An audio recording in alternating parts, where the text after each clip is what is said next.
Yeah, we're live. Tonight on the podcast, we're talking more Ezra Miller drama. We're talking about Spider-Man Into the Spider-Verse, or Across the Spider-Verse, Across the Spider-Verse 2 getting moved. Will Smith losing another movie. Little video game news. Reviewing, I don't know why, Moonknight. And again, I don't know why, Halo. Max, let's hit that intro music. Hit it.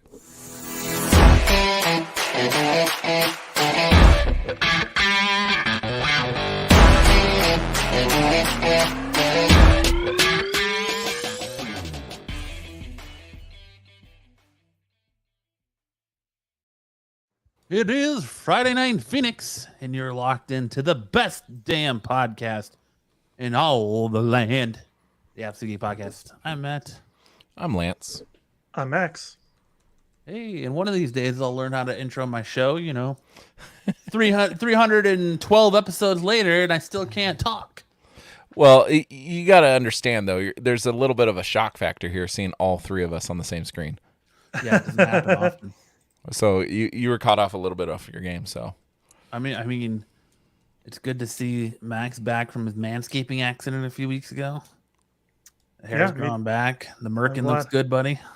Actually, you guys can't tell with my headset on. I actually buzzed my head.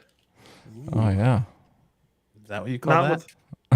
Well, not buzzed. This is pre-buzzing. I use a number 4, but I usually have an actual hairstyle. Not that I have much hair, but Sticks Boy wants to get in on the fun. He says, "I'm Sticks in the chat." What's up, buddy? What's good? What's good, man? What's good, fellas? How's your week been? What's new? What's exciting? Started school this week, so that's been an adjustment. Dude, I feel like you're always in school. What are you going to school for? No, I took a year and a half off. Marketing, social media marketing, and business leadership. You should be like me and just take the rest of your life off. I'm almost done, dude. I got 3 semesters and I'll be done. I hope you got a doctorate by the time you're... No, I got promoted last year. Nice shirt, man. I know that. I work because you were saying that you wanted this shirt. Yeah, I do want that shirt. I got promoted last year and decided to take a year off because of all the training and stuff for my new job. And tried to go back in January, and apparently since I didn't go back for a year, they kicked me out of school, so I had to reapply. So Oof. 38 credits away, that's it, and I'll have my bachelor's. Oh, that's easy, dude. I got 70 credits done in 6 months. You can do it. Yeah, you were on some accelerated thing, and you didn't have kids at that time. I did, actually. I had 2 foster kids. I have 5.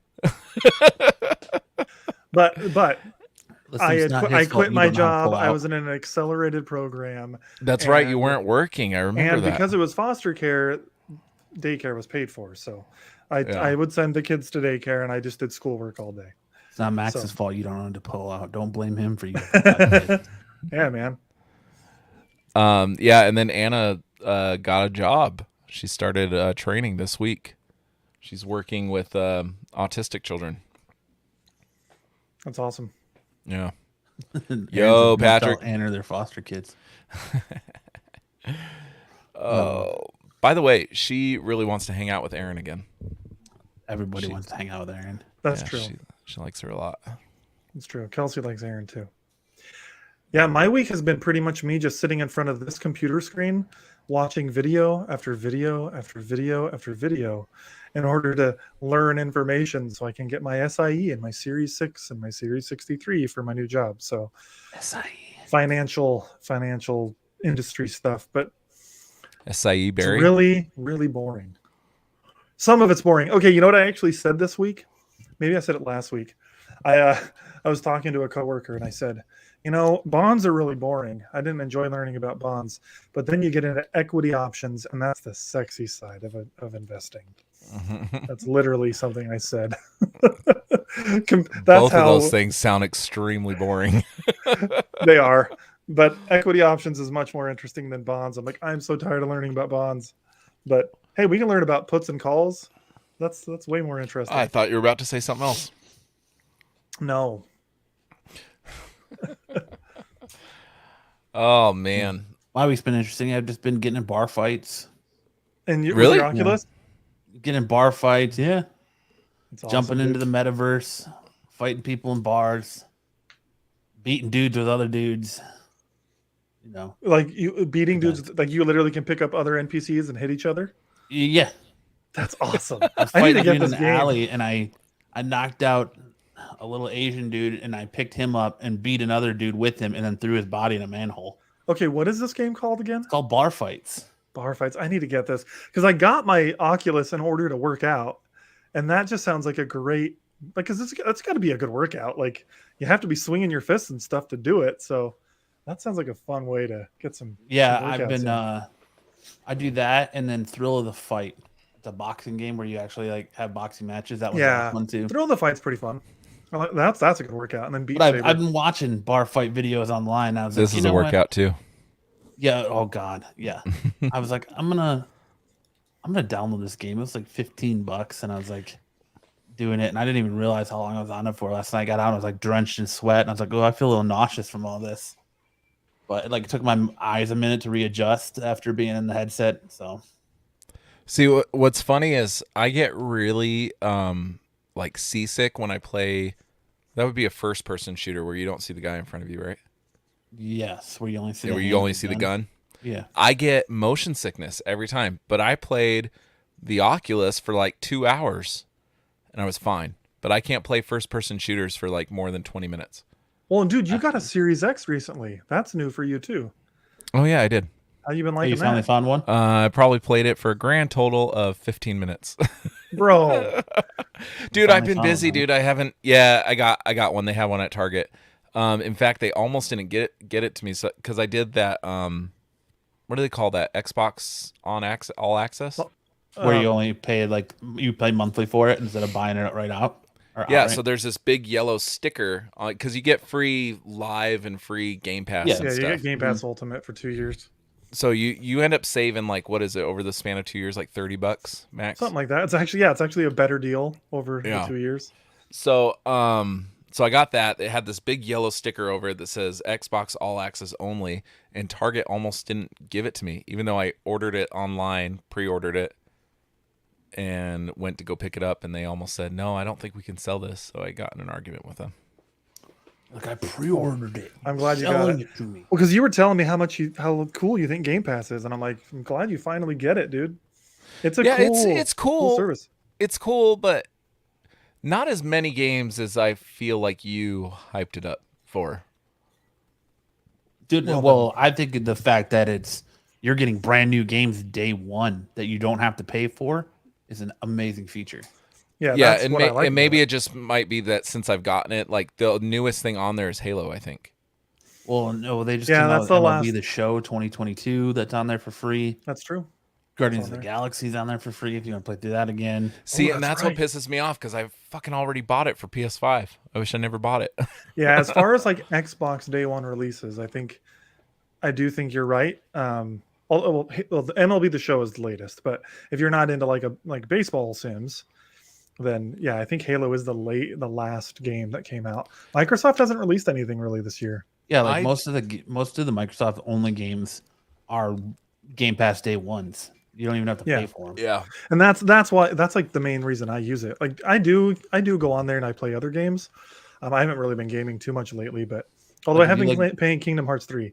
If you like zombie looter shooters like Left 4 Dead, Back 4 Blood is really good. Back 4 Blood was a good one. And I Yeah. downloaded on there. that one.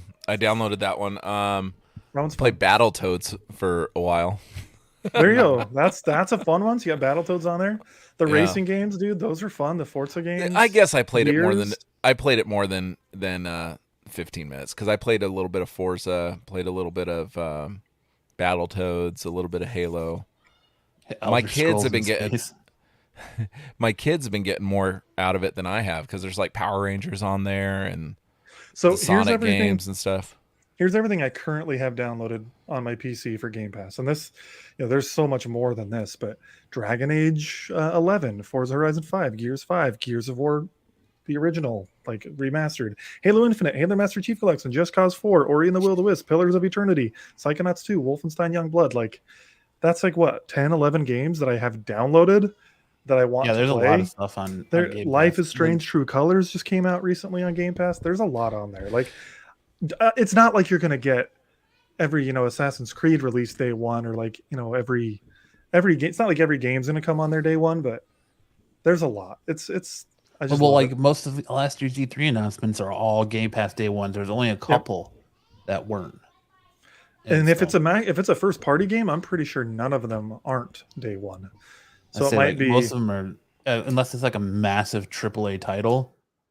I don't think it's. Well, I'm surprised even Halo was on there. Well, that's what I'm saying. If it's a Microsoft-owned studio, it will be on there. Like Starfield later this year, it's going to be on there. When Hellblade 2 comes out, what is Starfield about? Starfield, I'm very excited about. It's basically Skyrim in space. That's what Patrick was just talking about. Yeah. Yep. Yeah. There you go. Elder Scrolls in space. Patrick is just talking about it. Dude, if Nintendo came out with something like that, I would play the shit out of it. See, now PlayStation's coming out with theirs, but it's super fucking expensive. Games. Well, it's actually a better deal than Game Pass Ultimate if you buy it like yearly. I think monthly the price is going to be like $18 a month. Yeah. So like monthly it's more. Maybe it's 17 a month. Is that the premium one though? Because there's like 3 the highest tier. The highest tier is like 17 or 18 a month, I think. But if you buy it for a whole year, I think it's like 120 or something. Oh, okay. So it's $10. Yeah. So you have an Oculus Lens? Deal. Not yet. I opted to buy the Xbox instead, but dude, I will be getting once they announced that Ghostbusters game, I was like, I'm so happy I finally bought one. Yeah, I almost got one. Yeah, they announced a Ghostbusters game for the Oculus. Oh, that's coming cool. out. Now I have to go get one. You do. Oh, there we go. Let's go Suns. Are we winning? By 1 point, yeah. Basketball nerds. Yeah, freaking Devin Booker's out, man.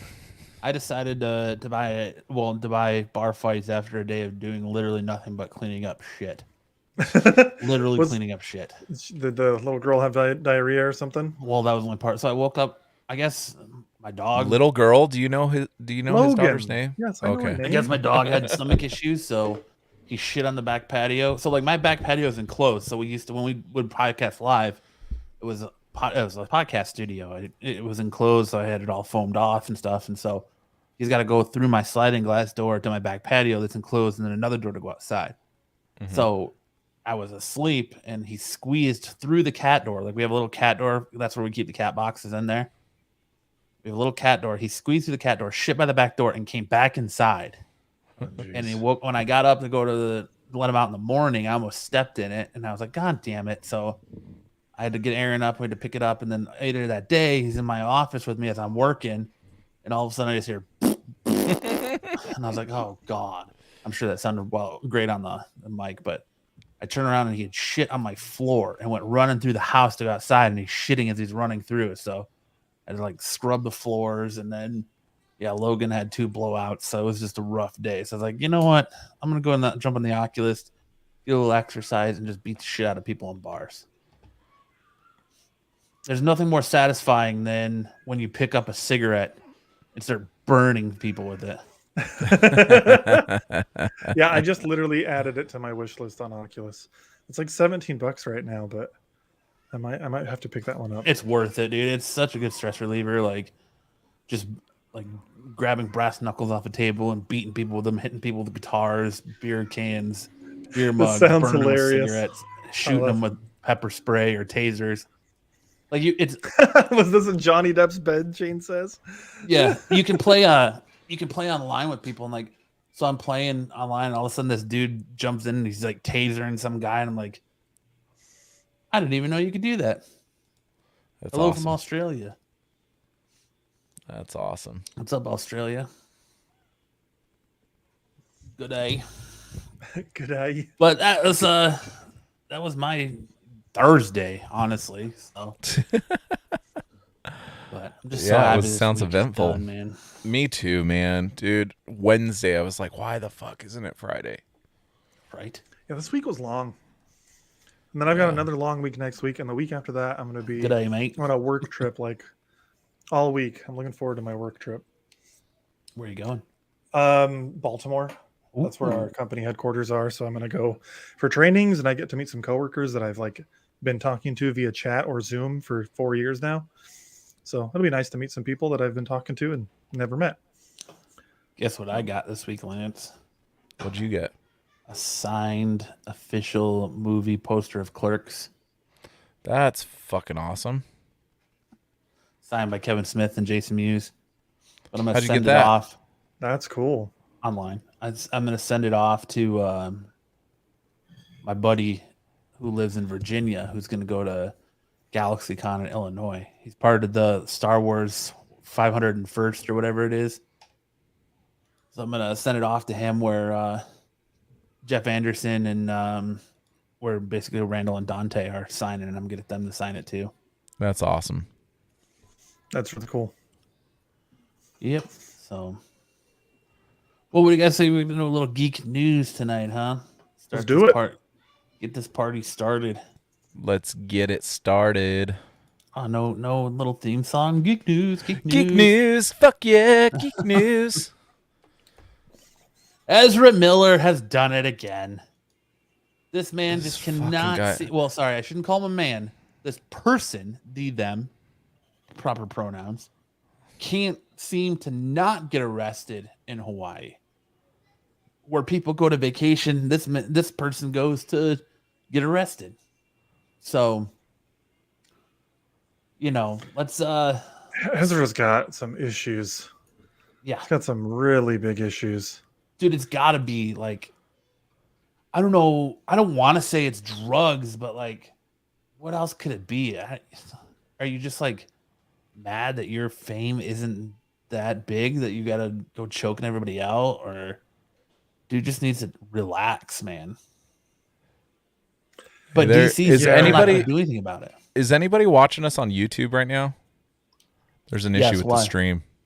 Oh, is it? What's wrong with the stream? The video is unavailable with restricted mode enabled. To view this video, you will need to disable the restricted mode. That's you. I think that's it's a you, you dude. problem. I'm on our YouTube right now. It's working.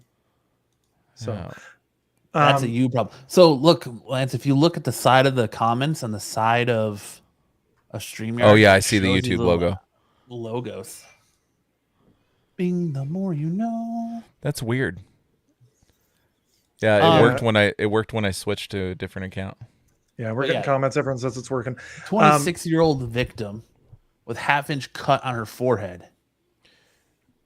The police say that Miller became irate when he was asked to leave, and he decided to throw a chair. He became irate when he was asked to leave an acquaintance's home, and he threw a chair at the woman. What is his deal, man? He got arrested in a karaoke bar. I think it's drugs. I don't know. It's got to be. It's something. He needs some help, dude. And you know what? I'm trying not to say the name of the website. I saw this website earlier this week saying something to the effect of WB doesn't even care. And I'm like, WB literally put all this projects on hold 2 weeks ago. I think they care a little bit about what's going on here. But dude, Miller is just he needs help, dude. He needs some counseling. They said medication. They put all of his projects on hold, and then they came back and they rebutted that. So they said, no, we didn't do that. Oh, yeah, really? Well, they're trying to walk a. And now that they've been sold off to Discovery, and there's a whole new team of people in place. It's a whole new team kept around. It's a whole new team's decision, which I'm sorry. I just think it's hilarious that CNN Plus already got canceled like a month into the service launching. Discovery Plus just came in, and Discovery came in, and they're like, "Nope, we're not doing that." Dude, there's a few news sites that do like these subscription things. I was like, it's fucking news, dude. Yeah, no, I'm with you. Why am I paying for news? Yeah. Shane says, I hope the movie studios are reaching out to give him help, but he needs to want to have help. Exactly, and I don't think he thinks he's got a problem. Yeah, all I know that. Well, you would think Rock Bottom would be choking out a fan and getting caught on video. Nope, apparently not. Or Rock Bottom would be you should be a multi-millionaire with all the movies you've made, but you were borrowing money from the people you were staying with in Hawaii, or stealing money from. Money. Like it's gotta be drugs, dude. Yeah, there's something wrong here.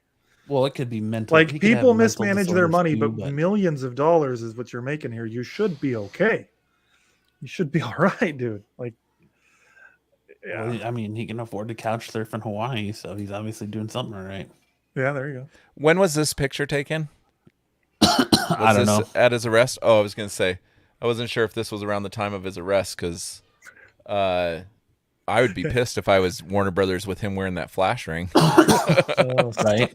Can you smell what you get arrested and you're wearing DC gear?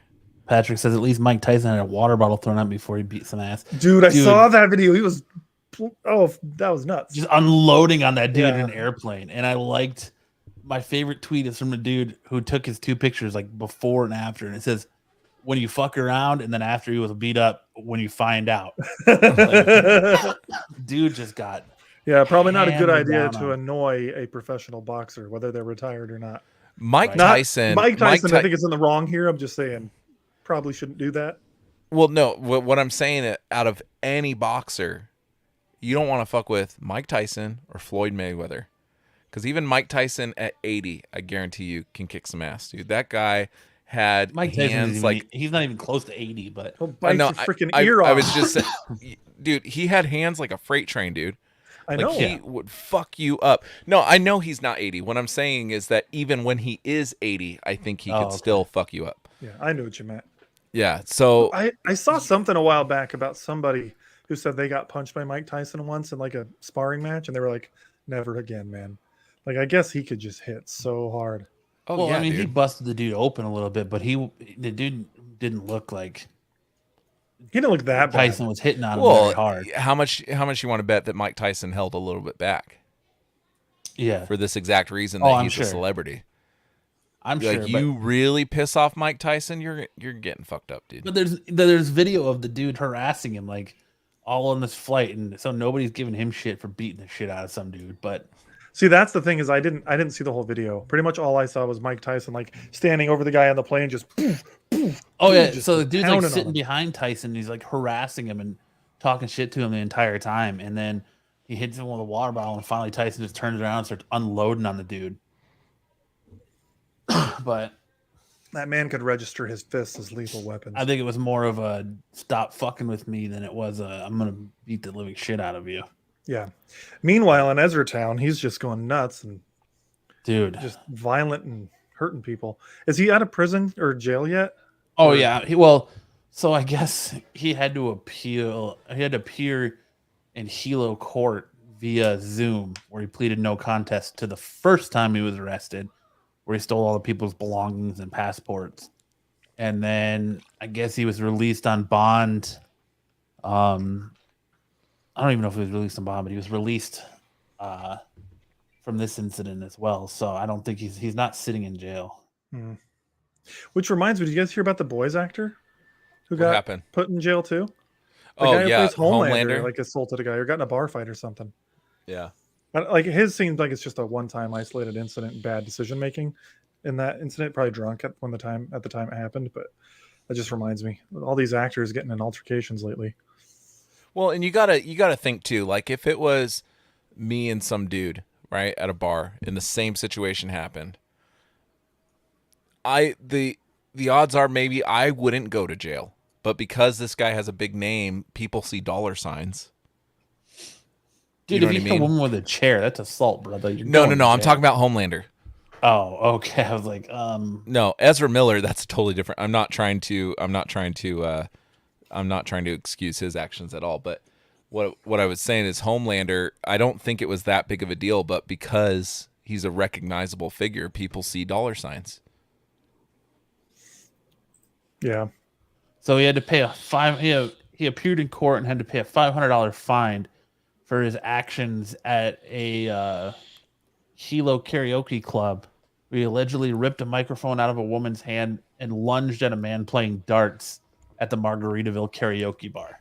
It's got to be. Dude, he's got to be on drugs, dude. That is just erratic behavior. Lunging at people for like playing darts and like, dude. Yeah. I like to hear both sides or he of the just gets story, belligerently drunk. Maybe she was singing Freebird or some song poorly, and he was just like, I don't want to hear it anymore. Maybe they said the Flash sucks, and he got pissed. Grant Gustin's a better Flash than you. You want to fight? Perks of Being a Wallflower wasn't a good movie. Yeah. I don't remember that movie, but I feel like I liked it. It was a good movie. They keep calling, you're nothing. They call him nothing. It's like from that movie, you want to fight? Fucking choke people out. I don't remember a lot. Man. I just remember that it was a good movie and that Emma Watson was in it. Yes, she is. I'm a big fan. Harry Potter. I'm a big fan of Logan Lerman. Was he in that one too? He's the main character. Yeah, and he was like the shy kid. And, yeah, it's a good movie. Back before I knew who Tom Holland was, he was my pick to play Peter Parker. I don't know if you remember that, Max. Yes, you've said it many times. But yeah, dude needs help one way or another, or he just needs to get the fuck out of Hawaii. No, because he was having issues outside of Hawaii. I mean, choking that girl out, that was not in Hawaii. Over in Europe. I mean, for punishment, they should send him to Arizona starting now and put him in an apartment that doesn't have very good air conditioning. That'll teach him. It can have some air conditioning. Here's your penance. Die, okay? Yeah. But the best it can do is cool your house to 88 degrees. Okay? Dude, no joke, dude. My air conditioning was that last year, Max? My air conditioning went out? It might have been 2 years ago, but 2 years ago? My house got up to like 99 degrees inside the house. I wouldn't stay there anymore. I'd go to a hotel. No, Max, luckily, I think Max was out of town or something, so I was driving to his house. I just was off work for some reason. Wasn't it over my birthday or something? I have no idea, but I used your office, and then my wife and the kids stayed at my parents' house while I was working because it was just unbearable, dude. Air conditioning in Arizona is no joke, man. Well, and of course it always goes out in the summer because it's being stressed. Well, that's when it's working. Yeah. Your weekly dose of Arizona on the 8 or 9 grand later. But what do we got next? What's next on the docket? Shane says we are also in the era of over the top and out of control behavior, putting you in the headlines and keeping you relevant. Absolutely. If that's his strategy, he's taking it too far. He's doing a good job of it. If that's his strategy, I think that's what Kanye does. He's irrelevant otherwise. Like nobody's talking about him otherwise, and all his actions have done. If like Shane just said, keeping him in the headlines and keeping people talking about him. I mean, and most people don't know who he even is. Like unless you saw Harry Potter or Flash. Guarantee like most of our parents don't know who this guy is. Yeah, he's not a big actor.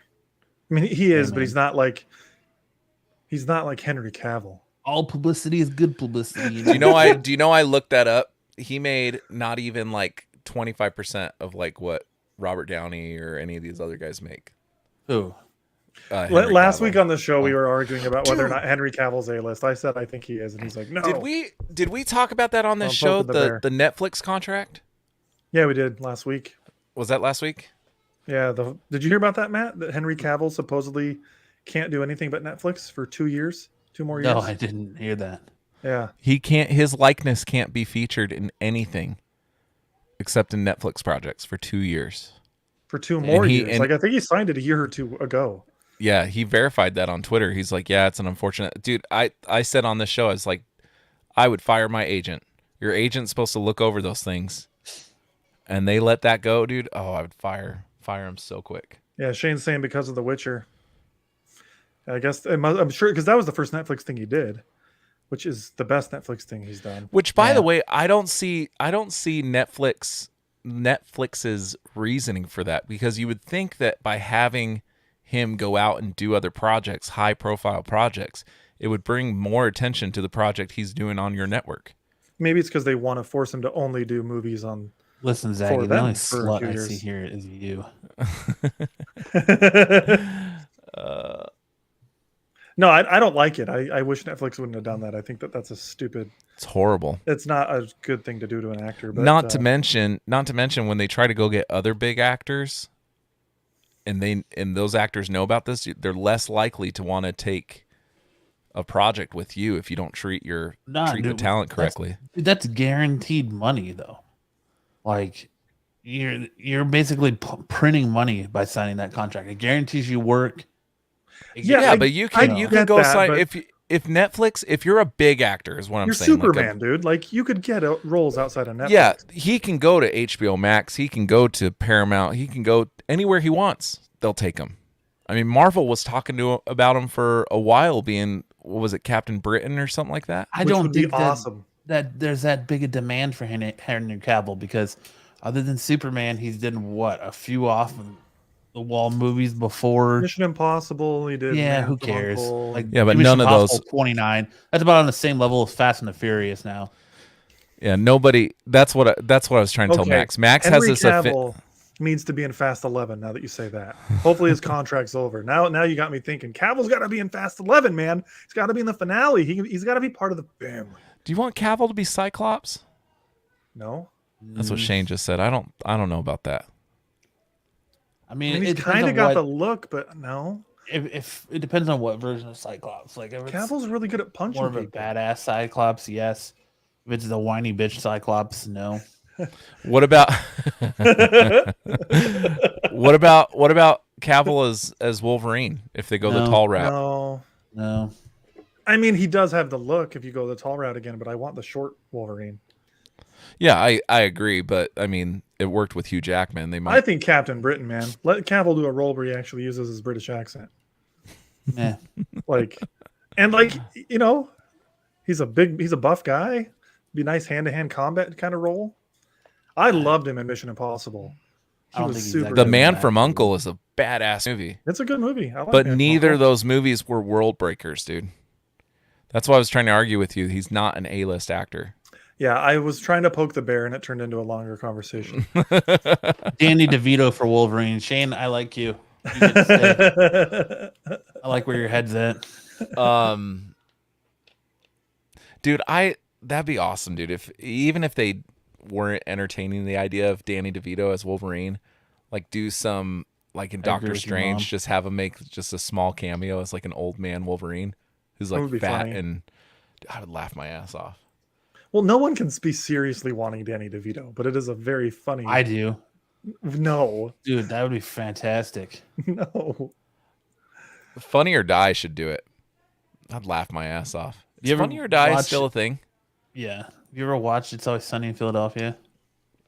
Yeah, I've watched some of it. It's pretty funny. I like Shane's comment. So anyway, I started slicing. Yeah.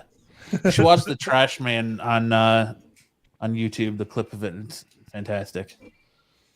Henry Cavill needs to go away, your mom says. He does. No, dude, I have a man crush on him. That's cool that you have a man crush on him, but he's still not that good of an actor. Agree to disagree. Yeah, but I'm having a hard time figuring out why she's relating him to Kevin Costner. Kevin Costner is awesome. I like Kevin Costner. I agree with her on the Henry Cavill part, not so much on the Kevin Costner part. I like Costner. Anyways, moving on. Hope Ezra gets some help. I'm sure it'll be 2 weeks before we're talking about him again. But let's talk about Thor Love and Thunder. Oh, this trailer made me feels down in my nethers.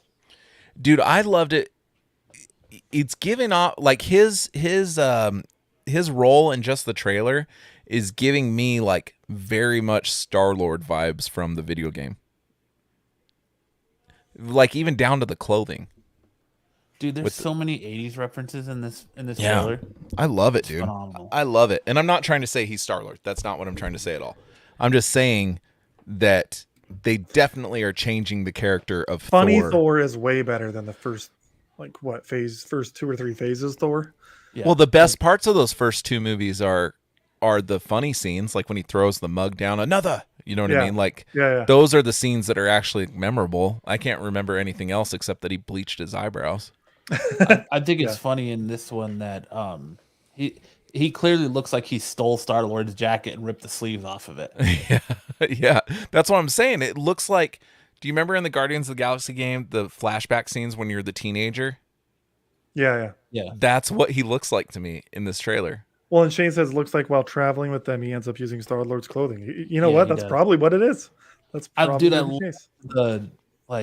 The beginning. If you watch the trailer again, it's basically Forrest Gump, dude. No, I need to it watch really it is. From the part where he's like running. I did not get that. Through the I didn't get that either. And then he's fat Thor with the beard, but he's got the like trucker that looks like the Bubba Gump shrimp hat on. and he's crossed out. It's an Avengers hat, and he crossed out. It looked like it says Mighty Avengers, and he crossed out the Mighty and put Strongest, and like sharpied out the S, so it just says Strongest Avenger on his hat.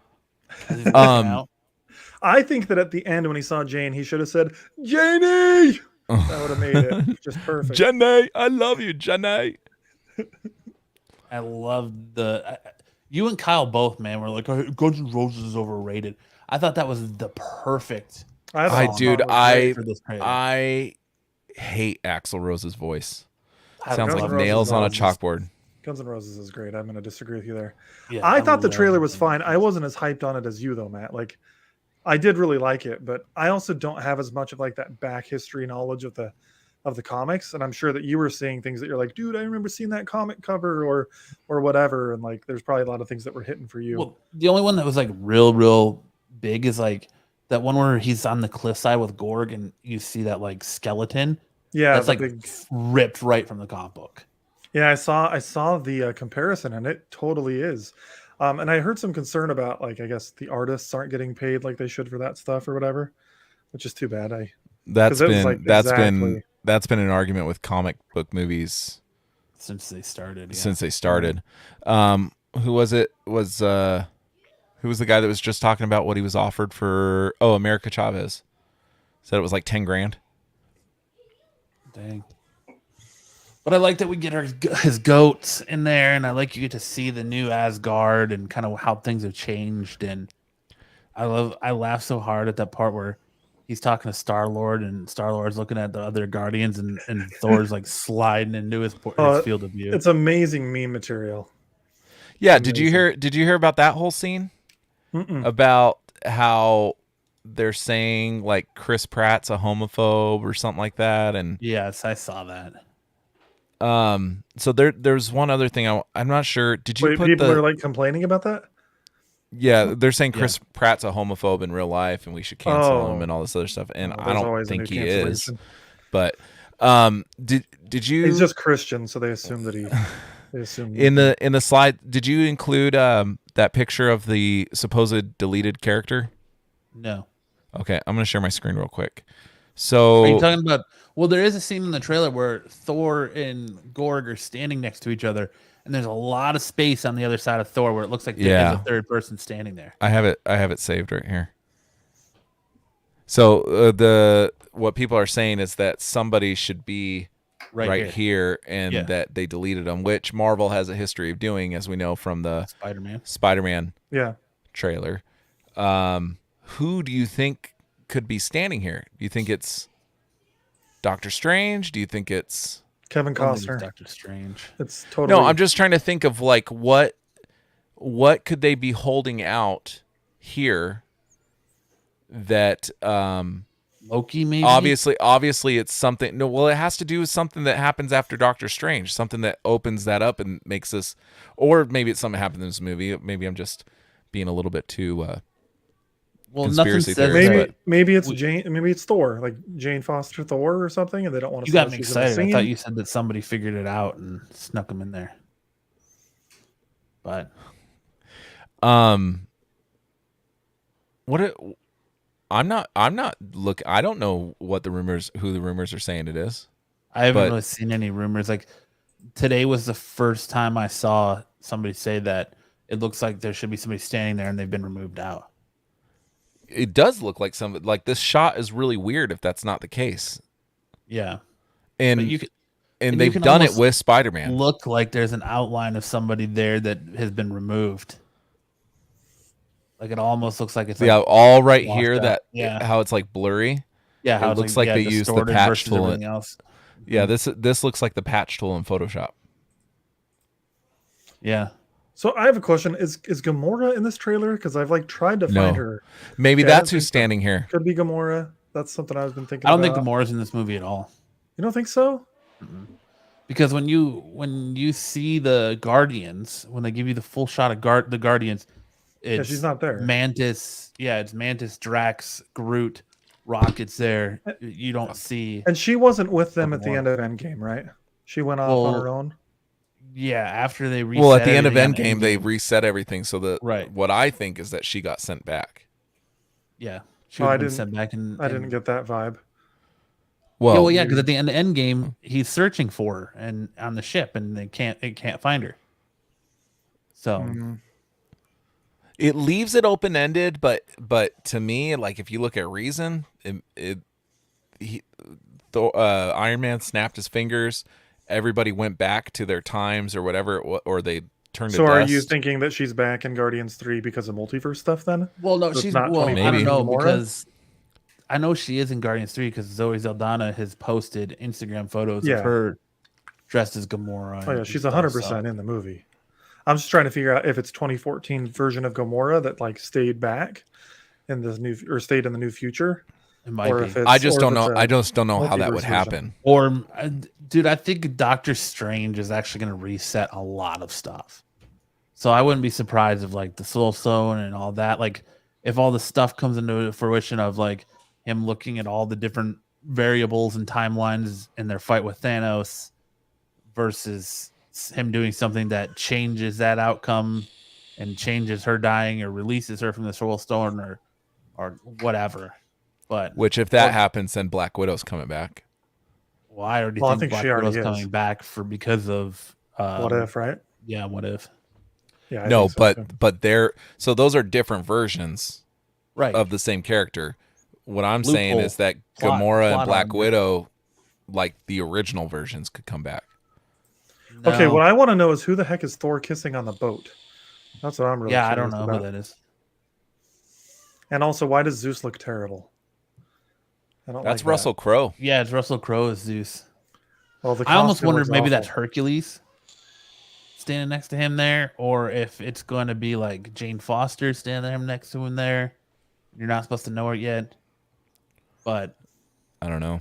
That's what I said earlier. but they show Jane Foster at the end of the trailer. So Yeah, but I'm saying like maybe she's in this scene and we aren't supposed to know that. right. Because like people analyze these trailers so much, they may be like, well, when he sees her at the end, he's not in those clothes, stuff like that. maybe when we watch the movie, this whole side right here is going to be cropped out. It's just going to be these two, It might be. and they're doing it to make trolls like us like, what the Yeah, fuck is going on? I'm here? not over analyzing it. I'm assuming that. The I'm honestly Spider-Man. The Glad Spider-Man we don't one was know. yeah. After all of the leaks from Spider-Man Far From Home and how we knew that Andrew Garfield was in that scene and everyone all right off the bat, that's going to be Andrew Garfield kicking the lizard. And I don't. Wasn't it Toby? No, in the it's end? Andrew It Garfield. was Andrew Garfield. Mm-hmm. Yeah, he's on the bottom. So he's Peter 3. Yeah, I'm deliberately staying away from any articles or anything having to do with Marvel stuff from now on. I'm just glad that this is still coming out in July, though. Like everything's been getting pushed, which I know we're going to talk about some of that later. But Well, this got pushed originally, right? Doctor Strange was supposed to come out in what, March? Well, And yeah, this they all was supposed got to come pushed out in 'cause of, May? pandemic stuff. can you guys refresh my memory? Did movies get pushed a lot prior to the pandemic? No. I don't remember that like ever happening. Seldomly, but not like this. Not I know, but, entire, like- not entire release schedules. Like Well, that's what I'm saying. Disney pushed everything forward 2 months.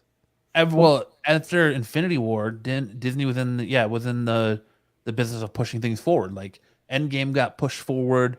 I think Spider-Man Far From Home got pushed forward. And then once the pandemic happened, everything's getting pushed back because there's still not I think there's still a lot of European countries that are locked down or not opened up like we are here in the States yet. So they're pushing movies because A, not a lot of people are going back to the movies still. And B, if you're not getting that foreign market. Yeah. Well, I don't know. did mean, read 750 million for Batman doesn't sound like people aren't going to the movies to me. No, yeah. well, Spider-Man did what, like 1.2 billion or something? I'm just surprised. Like I understood during like the pandemic thing and lockdowns. I'm just surprised that movies are still getting pushed when that Well, didn't happen that's before. that's what I wanted to. So Doctor Strange apparently all these movies had to go through extensive reshoots because if you remember, Doctor Strange was supposed to be released before Spider-Man: No Way Home, and now they've had to. Oh, it was? I didn't know that. Benedict Cumberbatch came out and said, because it wasn't Benedict Cumberbatch, it was Bruce Campbell. Bruce Campbell said because they had to flip some of these movies and how they were being released, they had to film extra scenes to fill the storyline, right? To make it make sense. I heard someone make a joke saying, I mean, I know you've seen the trailer, but because of all the reshoots, is Benedict Cumberbatch even in the movie? In Doctor Strange? Yeah. Which, if you saw from Spider-Man, he's only in about 20% of that movie. Yeah, he's not in a lot of it. Well, like, but they kind of sell it that he's in the whole thing. Kind of going back to it though, like if you look at that, like you get the shot. I wish I had a slide for it, but you get the shot of Mjolnir coming in, and it's all pieced back together. Endgame, Mjolnir was completely put together, and Captain America had it still. So obviously, but he went back in time to return it, right? Or he went through. Well, he went back in time with it, but I don't know if he returned it. But at some point, the events of Ragnarok still happen, and Hela still crushes Mjolnir and breaks it, and it gets reforged. Yeah. So that's going to be another question we need answered. How is Mjolnir here? Was it reforged? In the comics, Jane Foster has cancer, and she wields the power of Thor when she's using the Thor power. It basically cures her cancer, but when she goes back, she goes right back to like the day one of chemotherapy. So I almost wonder if they're going to play it too when they talk about like the gamma radiation. Hulk talks about the radiation from the stones being gamma. I almost wonder, since she was like absorbed by the ether, if the Infinity Stones give her cancer, and she uses the power of Mjolnir to cure that cancer. You can tell from this shot here. You can see the splits in the hammer just here. Yeah, you can tell that that's pieced together. Yeah, look real closely at it. I'm gonna make my screen bigger here. But she's definitely she's packed on some bulk. Look at those arms. Yes, she has. Yeah, you've got better. Got better eyes. I would totally be all right with that. The relationship between Star-Lord and Thor is going to be like Marvel's stepbrothers. Okay, I'm an idiot, Lance. I was looking at the poster on the left. I'm like, I can't see anything. Fucking dummy. Yeah, I know, that's what I'm saying. And then I look over on the right. I'm like, oh yeah, it does look. I can see what you're talking about. I think it is a reforged Mjolnir. But here's not easier to see. Here's where this movie makes me cringe, and it's its villain, Gore the God Butcher. On the left, you've got what God Butcher looks like in the comics. He looks badass. Yeah. And on the right, you get what he's going to look like in the movies. That's an action figure, so like that's not the. Yeah, that's the Marvel Legends. It's the Marvel Legends Christian Hasbro. Bale figure. Yeah, but, I mean the action figures are usually close-ish, so it's not like he's going to look much better in live action. That's not the Marvel. The Marvel Legends, I would say, are probably the closest action figures you'll get as far as that's a good looking action figure. Yeah, Marvel Legends. That's a $20 to $30 action figure. You go from a badass villain who kills gods while wielding the sword that cut the head off the Celestial that they're now using for nowhere, to whatever to this motherfucker looking like he's straight out of the movie Powder. Oh, that's exactly what I was just thinking. You go from this badass looking alien to the dude from Powder. Like, I was like, what are you doing? Yeah, it's kind of surprising because, like, with CGI and everything, they can make these characters look pretty cool, and we know Marvel has the budget. The henchmen, the 4 horsemen that they used, Thanos' 4 horsemen. What's the guy that? Yes, or Death from Bill and Ted. Thank you, Shane. Yeah. What's the guy? What's his one of his horsemen that he wraps Doctor Strange up in that wire and starts like doctor or magician, whatever. Yeah. It looks like pretty similar to this comic book. So why? Yeah. I think they might be running into, because he's kind of got braids or dreads, if you will, like Ahsoka Tano, and I kind of wonder if maybe they were running into the same thing like Ahsoka Tano did in Mandalorian, where Rosario Dawson said that they couldn't have her tentacles be so long because it made the headpiece so heavy. So they opted not to put it in this. But I mean, some prosthetics, something other than just. Why couldn't they just do it CGI? They look like kind of like tentacles. Instead of making it look like the dude from, like I said, from Powder or Death from Bill and Ted. Okay, so I don't know how reliable this website is, but this image is what this Geekosity website is showing. There's no way that's it. That's fake, yeah. That looks like cosplay. Okay, because I'm like, that looks way different than what's or actually... it honestly looks like it's computer generated. Yeah, that looks bad. Yeah.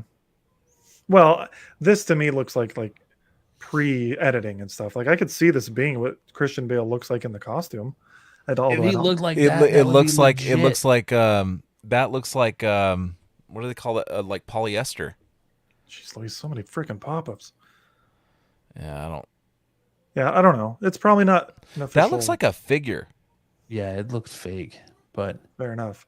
I just like went to Google it, and that was one of the things I saw. I'm like, oh, potentially what could be the best villain to date because of his backstory and all that. Like, I just don't know, man. I hope that this Christian Bale one is like, maybe something happens to him and he gets transformed, or he has a transformation or something. Like they do something along those lines instead of just like this straight up. I'm trying to figure out what those scars are. So was he operated on, or?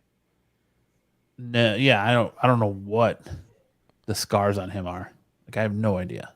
I guess we're gonna have to find out, but because you see up his forearm. No, like yeah, I see that. It looks like he was like cut open, like things were like placed in him. I don't know. It's weird. Yeah, I don't know what. I just don't understand after the whole fiasco with Ryan Reynolds' first depiction of Deadpool and what they did with Jamie Foxx as Electro in the Amazing Spider-Man movies, and all the hate that comes out when you change a character that much. Why they continue to do it? Yeah. Or look at the backlash that Sonic got with its first original design. Why do they continually do that? It makes no sense to me whatsoever. Yeah, I have a hard time finding the reasoning. He pretty much, like, the whole thing with Gore is like he grew up on this no-name planet and they really worship the gods, and then his whole family basically gets wiped out in an earthquake, and so he turns his back on the gods and basically declares his vengeance on them, and he starts going out and killing them all.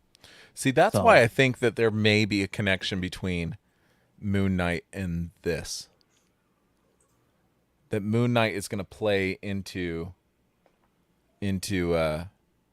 something having to do with this or Doctor Strange, because they're getting way into the celestial stuff, the god stuff, and the pharaohs and everything fit right into that.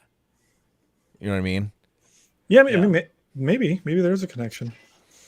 And I kind of wonder if this is going to play into.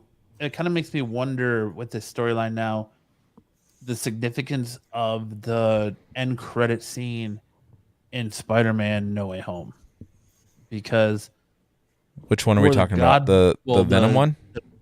Gore the God Butcher has a lot of connection to the symbiote god Null that Eddie Brock fought in Donny Cates' Venom run, which is like the god of the symbiotes, to the point where like when he's wandering through the desert ready to die, he sees Null fighting. So there's that connection too, and his sword almost it supposedly has some link to the symbiotes or the symbiotes. So it kind of looks like that from the image. It kind of makes me wonder if they're gonna pull Null into that, but you think anything Venom related would have to go through Sony first, since they're doing this. Yeah, I'm not. Their collaborations are not very good. I mean, Spider-Man's been good, but I don't expect much Venom stuff to be incorporated in that, not in that kind of way. Personally, I don't know. I think Sony is giving Kevin Feige kind of free reign to do, because they're not really. Yeah, I don't feel like that's true. Sony's not writing any of the Spider-Man movies. It's all Marvel, right? Yeah, but I'm just saying, like, when they have like a Spider-Man movie, they're giving Marvel free reign, but I don't feel like just MCU as a whole, they're giving them free reign to use the Spider-Man stuff. Well, like, I don't know. I mean, we've seen Spider-Man featured in Infinity War and Endgame, and Yeah, and but everything I'm else. assuming all of those things are like very written into the contracts, and I don't know. The end scene with having Eddie Brock there, leaving the symbiote, and then having Eddie Brock leave makes it seem like Sony's giving license to I just don't have a Marvel lot of to use faith the in symbiote. Sony's. Yeah, maybe you're right. There's not a lot of faith in Sony and their movie studio when it comes to the Marvel stuff. Like I know that Oh, I no. said that I liked Morbius because I didn't hate it, but it wasn't good. Like Venom and Let There Be Carnage weren't like good. So None of them been good. Like, They weren't good at all. honestly, I may not go see any more of their movies. I don't want to see Craven. I haven't been interested ever. Madam No. Web doesn't sound interesting to me, really. Like I know we're going to talk about that later, but unless we want to just move right into that, I don't know if this is a good segue opportunity. Well, we're not really talking Madam Web as much as just the release pushes for it, but fair enough. but I love the first trailer. I'm excited for this movie. I loved the Guns N' Roses music, or Sweet Child of Mine for this. But Yeah, I didn't really care for it. I've always hated Guns N' Roses. Man, I did not know that about you, Lance. I love Always Guns N' hated them. Roses. November Rain is a really pretty song. It'd be even better if Axl Rose wasn't singing it. Dude, November Rain is my favorite Guns N' Roses song. Yeah, he is off key. He is. No dude, way. I can't stand him. He's awesome. Go Axl Rose. No, Slash is the main talent. Oh, I love Slash the guitar solo in that song. Yeah, November Rain. if you remove Axl Rose, it's excellent music. I just don't like Axl Rose. I like Shane. Marvel is like the album, Sony is the B-side, which weren't good enough for the album, right? But yeah, I'm excited for Thor. Looking forward to more. There's so many, like I said, so many Easter eggs in the trailer. Like the name of Tom Cruise's bar from Cocktail is like dropped in there, and there's so many just 80s references dropped in that movie. So stoked for it. Can't wait to see it. Yeah, it's so weird, like all these properties that have been coming out since really Stranger Things, I want to say, started it, huh? That are like 80s centric, using 80s nostalgia. Yeah, it's been long enough now man. that I think they're going to be moving into 90s nostalgia. Oh, jeez. Nostalgia sells. Yeah, you're gonna start getting that grunge stuff. Yep. Tooth Grinder and Tooth Gasher are in the trailer too. His goats, Thor's goats. So. Yep. Moving on, I guess I'm gonna listen to you two knuckleheads drawn on. You still haven't watched it? I'm not gonna watch this show, dude. The last episode was fucking awesome. Yeah, this was a pretty good episode. You know what I loved about it? I don't know. I don't want to go into spoilers here, except for the fact that I'll say this: the beginning of the episode, they are talking to Chief. Cortana is talking to Chief. Halsey's talking to Chief, and you know what he does? He says absolutely nothing, just like Chief would do, and I love it. His helmet's on. He's looking stoic. He's not talking. And then about 10 minutes into the episode, the helmet comes off, and that man is like a soap opera character all of a sudden. And he's not bad. I'm exaggerating. I've loved the show, but this last episode was awesome because it felt more like the video game than any other episode. This was the best. The action in it was fucking awesome. Yeah. Matt, you're really doing yourself a disservice by not watching this. Yeah, the action was fantastic in this episode. Felt very Halo. The guns were really good. All the armor sounds, and it was super good. You guys have been letting me down with your show recommendations lately, dude. It was. What are you talking awesome. about? What have we recommended that's not good? Everything I've seen online. Yellowstone. I can't watch Yellowstone. I've tried watching the first episode 5 times, and I fall asleep. Okay, well, you have to get through the first episode, and I know that's never good to say. Well, you have to get through. Well, that's how Breaking Bad was for me, dude. I love Breaking Bad from the. Breaking Bad, I probably watched the first 4 or 5 episodes maybe 3 times before I actually got into the show. Better Call Saul was like that. It took me a while. How can you not question what the hell's going on when it starts with him in his underwear, crashing the RV? Like it didn't pique my interest. It doesn't pique my interest until like episode 6 or 7, and then I was hooked. I watched. See, I I think it only thing. took me like an episode or two to get into it, but especially by episode 2 when the dude dissolves through the bathtub, they have to clean it up. Yeah, I don't know. It's been a long time since I watched it. I love it now. I just rewatched all of it because they did one a of the best whole shows that's ever come out. marathon of the seasons leading up to the first episode of Better Call Saul. Yeah, which by the way, that premiere was fucking awesome. Better Call Saul, so fucking good. I need to watch it. I got 20 minutes in, and then the Moonknight. It's 2 episodes. Yeah, I'm not. Yeah, I need to catch up. I didn't realize that. Anyway, it was like 2 hours long. Back to Halo. This episode was very good, in my opinion. It was. What happened in the episode? Recap it for us, for people who don't watch this. So essentially, they go back to Master Chief's home planet, right, from when he was a boy, and he doesn't really have a whole lot of memory of it, but he's starting to remember some things because he came in contact with this previous artifact in episode 1, right, Max? Yeah. That kind of sparked his memories. He's removed this chip in his back that allows him to have emotion again. It's very what's that movie? Equilibrium. Like, same idea. It removes all emotion, and it just makes him like a killing machine, essentially. He removes that chip in his back because he starts getting this flood of memories coming in from when he was a child. He starts to question the USMC, right? UNSC. Yeah, he starts to question them. That now he's thinking that, he realized that Halsey knew who he was when his parents were still alive, and this whole time he's been thinking that he met her after his parents died, and all these other things. And so he's starting to question his loyalties a little bit. Then they go back to his home planet. He realizes the other half of this artifact is there. They go to the home planet. They're excavating it, and then chaos ensues. That is a good recap for the episode.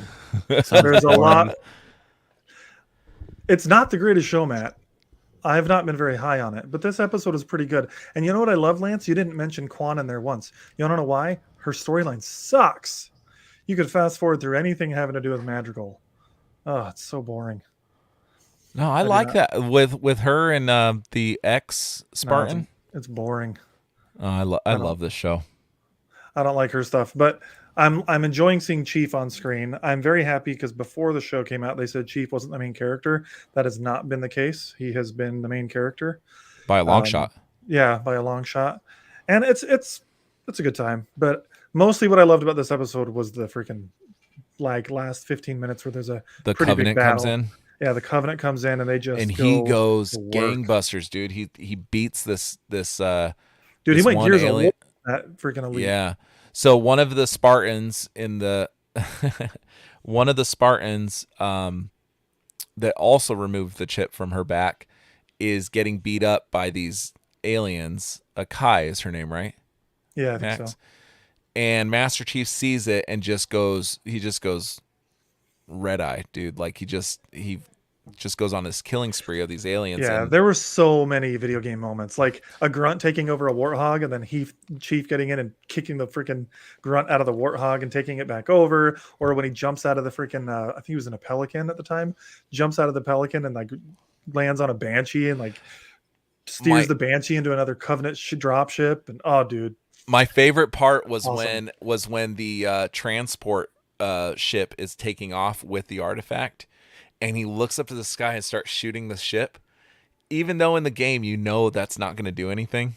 Oh yeah, how many times did you do that? Everybody shoots at the fucking ship in the sky. Yes, absolutely. And it looks just like the video game, dude. Yeah, I'm pretty sure that the Brute there is Tartarus from Halo 2. I'm pretty sure. He doesn't look exactly the same, but he looks pretty close. Is he the one that turns good? No, there's no Brutes that turn good. No, what's the big alien thing that looks like from the movie Alien? They have the big long faces and they're really tall. I don't know. They're usually the ones holding the sword things. Talking about Flood? No, because there's no good guy Flood either. I don't know what you're talking about. There's a storyline where one of the aliens one of the elites, the Arbiter. Is that it? He starts fighting the Covenant. Yeah. I think you're talking about the Arbiter. He's He's one of the elites. I don't think they've introduced the Arbiter yet, or if they have, we just don't realize it. So yeah, so I don't know who you're talking about then. It was the big brute, the like more gorilla-looking ones, right at the very end. Oh yeah. Okay, I know what you're talking about now. Yeah. Jesus. Yeah, the big Sasquatch we looking can- thing. This makes me want to fall asleep. All right. Well, then Just fucking skip, watch it, Max. skip to the next Or episode. Matt. Yeah, Max, just fucking watch it, Max. Will do. Next week when it comes back on, I'll watch it again. Just like Outer Range. That show's fun. I like Oh Outer yeah, Range. dude, I like that show. The new episode dropped. 2 new today. episodes. 2 new episodes. Every week, it's 2 new episodes. I don't know where you guys find time to watch so much TV. I don't watch that much TV. Well, I don't play video games, so that's when I'm watching TV. Yeah. All right. Let's move on. What's next, dude? I don't do that either. Manscaped. Who wants to do the ad? Read the ad. This episode of the Absolute Geek Podcast is brought to you by Manscaped. Love the When ad. your balls need attention, slap some Manscaped on those. Buy Get her Manscaped. done. You can use the Promo code AGEEK Podcast to get 20% off and free shipping at manscaped.com. Oh shit. Hey kids, treat your balls. Get Manscaped. Are we trying to Yeah, get it's people to stinky. buy this using ASMR? We tried that last week. I don't know if it worked. Here's ASMR. Manscaped. Your balls will thank you. Your girlfriend will thank you. Use the crop Boyfriend will preserver. thank you. The crop preserver is good. The ball deodorant, it's all good stuff, man. I used the nose trimmer earlier this week. Spray Gotta your keep it high and balls. tight. Spread your balls. Is that what I just Then heard? spray your balls. Spread your balls works good too. Spread your balls. I'm like, dude, whatever you're into, bro. Lather it up. Oh man. Your girls will thank you. No, they're great products, dude. Go check them out. They really are. They make great gifts. Mother's Day is coming up. Buy your Father's Day is coming up too. So I was gonna say it's Manscaped. Hey, you buy it listen, for your women mom. can use it too. Buy your woman a Manscaped. Look, you can't beat that Lawnmower 4.0. Whether you're man, woman, child, wildebeest, Bigfoot, whatever you are, that thing will get the job done. So buy true. Manscaped for anybody in your life. That you I might caught just a wanna I be caught like, a picture hey, of look, a wildebeest. Do you guys want to see it? just be like, hey, look, you're a little hairy. It's right here. Ah, hello. Just be like, you're a little hairy. I think you need to address that situation. Get Manscaped. A Geek Podcast. All the way from your chest pubes down to your ball fro. Manscaped's got you covered. A wildebeest in his natural habitat. So I just realized there's this 20% solo off. layout thing. I don't know why I've been using that. Oh, I'm gonna get fucking annoying with this thing. that's what you've now. always dreamed. Heck yeah. Hey, listen. It's not just a ball trimmer, it is a trimmer. I used mine on my beard today. They don't, they don't hate, they reciprocate. So they want you to be well taken and groomed too. So And you know what? If you've got a good enough relationship with your mom or your dad that you would buy them this for Mother's Day or Father's Day, please for do. you. That I is already, awesome. I already got my mom one for Mother's Day. There you go. There you go. Manscaped 20% off. Got it for her. She's gonna be excited. A Geek Podcast Ecstatic. at manscaped.com for 20% off. She's gonna be ecstatic. She already said that she's gonna shave my dad's initials. It got real weird after that point. Sounds weird. I heard that Max used his to shave Lance's face and his back hair. I shaved his butt crack with it. He needed help. Stencil. He You needed shaved help, man. Lance's butt crack. Yeah, absolutely. And I licked it after. Nice. Yeah. Lance is glad he's not on camera right now. He says I take Yes, it he too is. far. The fuck you saying? I My said kid just walked in here. I said that I She's shaved like, your Dad, butt I got crack, you and then I licked Manscaped. it. So gross, dude. Make sure you get the dingleberries. Ugh. Okay. I'm not kink shaming, but I'm kink shaming. Okay. Moving on. We got a little news from what's going on with Lucasfilms and Uncharted there, Max. What is this? It's the fact that now I'm blanking on the correct name. Amy Hennig. Why am I blanking on her name? One of the co-writers for the Uncharted series is making a Star Wars game, and that's pretty much all we know. Or at least that's all that I'm aware of, unless there was other news. But I just think it's really exciting. Story-driven content is what I love in gaming. Uncharted has awesome story-driven content. It's got amazing set pieces. So if we can get something that's like, I don't want like Uncharted with a Star Wars skin per se, but something of that like style in the Star Wars world, that'd be awesome. You know, like you're in a freaking X-wing or something, and then you crash into it and you have to jump out and force jump into like a cliff and climb up the cliff or something. Like, what's it? What's the game that we just played with Cal or whatever? Jedi Fallen Order. Yeah, it's kind of like that. Jedi Fallen Order is awesome. Yeah. It's got some similar vibes to that, sure. But I just Order 2. Yeah, but like she's such a great game maker, and I just hope this game gets made, because if I'm remembering correctly, she was tasked with making another Star Wars game and then it got canceled. So before we ever knew like anything about it. So I'm hoping that this goes through, because Uncharted is awesome and I have a lot of faith in her. So Uncharted is great. Is she involved with The Last of Us at all?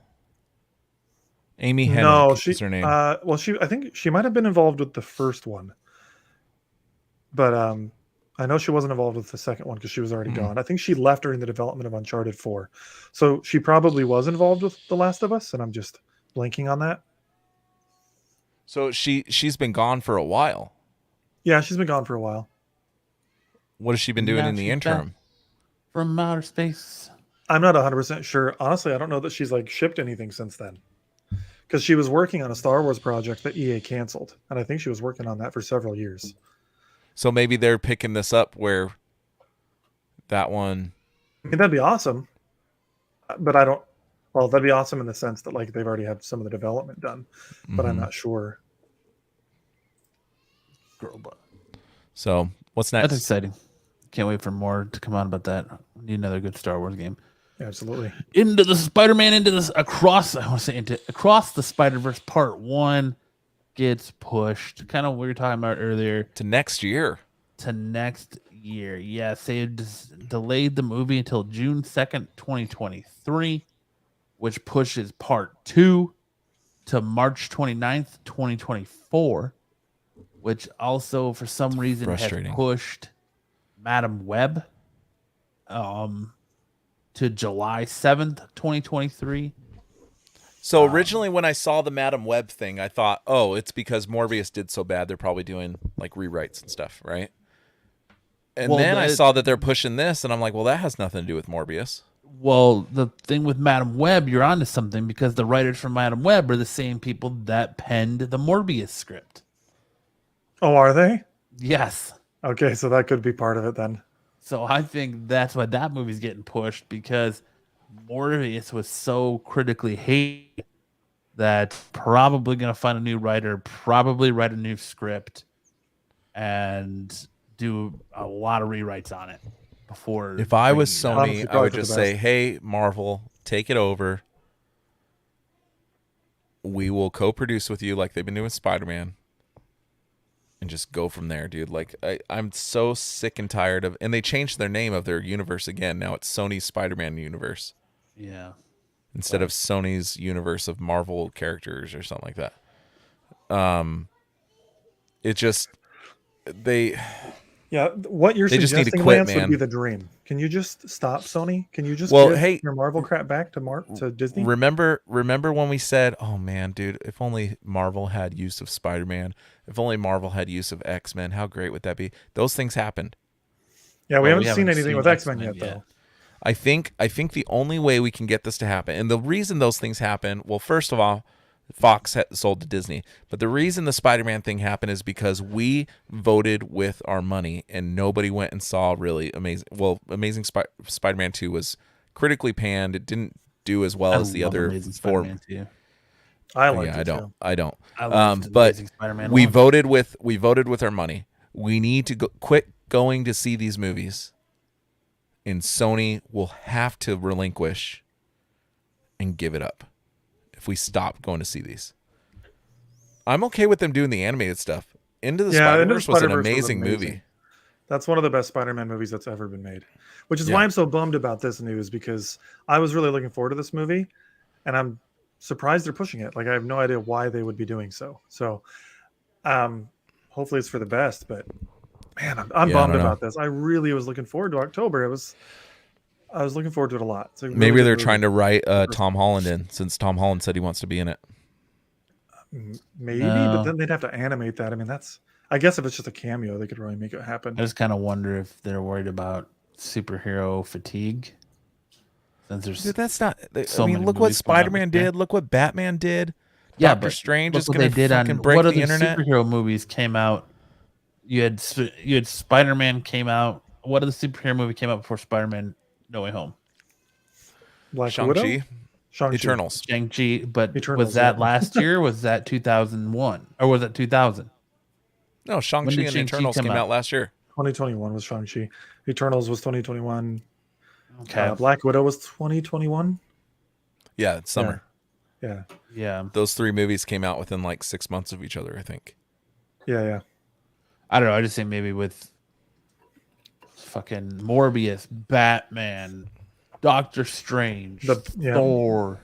There's a problem with what Sony's doing. The only marketable character that they have is Spider-Man and Venom, right? Because Kraven the Hunter, most people outside of the nerd demographic doesn't know who that is. Morbius, even less so. Yeah, I had at least Madam Web. I had never heard of Morbius. Madam Web. I mean, no, like they're banking on these characters that aren't bankable, right? They don't have that Marvel touch where Marvel can say, we're going to make an Iron Man movie and we're going to make it really good. And even though most people don't know who this character is, people are going to go see it. And people did, because they made a good movie. Morbius had the potential to be a good movie and they just fucked it up. Venom, people go see it because Venom is a marketable name. They just need to give it up. People go see this one because they say, oh, there's a new Spider-Man movie, I'm going to go watch that. Nobody's saying, oh, there's a Morbius movie, I'm going to go watch that. No. Yeah, it's true. Well, it's just bad marketing. The main reason for this push is that they're saying that it says in this article, this is a situation where the movie was so ambitious, it was trying to do so many groundbreaking things in its visual style and its storytelling style and in the cinematic style. Everything about it, the sound mixing was probably going to be groundbreaking, so it required a lot of work. Every version of these movies is a collaboration of hundreds of filmmakers working together, and in the best version, people are contributing their creative ideas, and the directors and the producers are the ones getting the decision which one of these fits the road that they're going down. So it's probably just that there's so much into it that they're not going to make that October 2022 deadline. And you know what I hear? It's so ambitious that it might suck. I hope not. Oh no, sorry. It was originally scheduled for April 8th, 2022, before the pandemic. This movie? Yeah. So and then it got pushed to October 7th. So they probably just had to move it because it kept getting pushed. So it's just frustrating, ambitious. Man. Like the Spider-Man deal with Marvel has been working for them, obviously. I mean, those 3 Spider-Man movies are Sony's highest grossing movies of all time. Those 3. Yeah. And it's working for them. And then you come out with a dud like Morbius or the duds like Venom. Yeah, Venom makes money, but those movies suck. Yeah, clearly they'd benefit from Marvel just doing it. Yeah, so wouldn't you rather make 50% of $1 billion than, excuse me, 100% of 500,000, or you know what I mean, or like whatever 500 million or whatever they're making? Well, that would be the same number, but I know what you mean.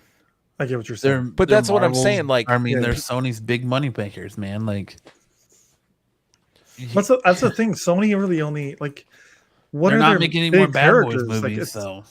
Well, like as far as the Spider-Man stuff, they own Spider-Man. Obviously, he's huge.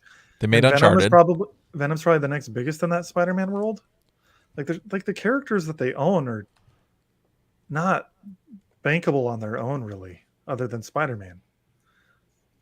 They're like grasping at straws. If I was them, if they're not going to go the Marvel route, then I would make an entire universe that revolves around Venom, because people will go see it. And then you want to throw Morbius into a Venom movie, that works. Or Kraven the Hunter into, just treat him as if you had full rights to Spider-Man. Just make Venom your Spider-Man. Yeah, well, the thing not that I want to see that. I don't want to see that. But what I'm saying is it would be better than what we're getting. I don't know, maybe. The only thing that I'm starting to be more excited about with, like, other than Spider-Verse, because I did really like Spider-Verse, I am stoked about the rumor and idea of Andrew Garfield coming back for a third Amazing Spider-Man movie and, like, being in the same universe as Venom. That would be cool. That would be pretty neat. Look at all these things that they have that they're not really focusing on. They own Karate Kid, which they got Cobra Kai, but that's a TV show. It's not really the same. Ghostbusters, Jumanji, Men in Black, Zombieland, Underworld. They have the what's the Robert Langdon things? What is those? The Dan Brown books. What are they called? Oh, well, Da Vinci Code. They've been trying with those. They haven't been making much money. The TV show was awesome. They canceled it. Which show? the Lost Symbol, the Last Symbol, Lost Symbol. It's Dan Brown. I didn't realize there was a Dan Brown TV show. It's on Peacock. It was fucking awesome, and they canceled it. They own the Smurfs. They own Sniper. Remember Sniper?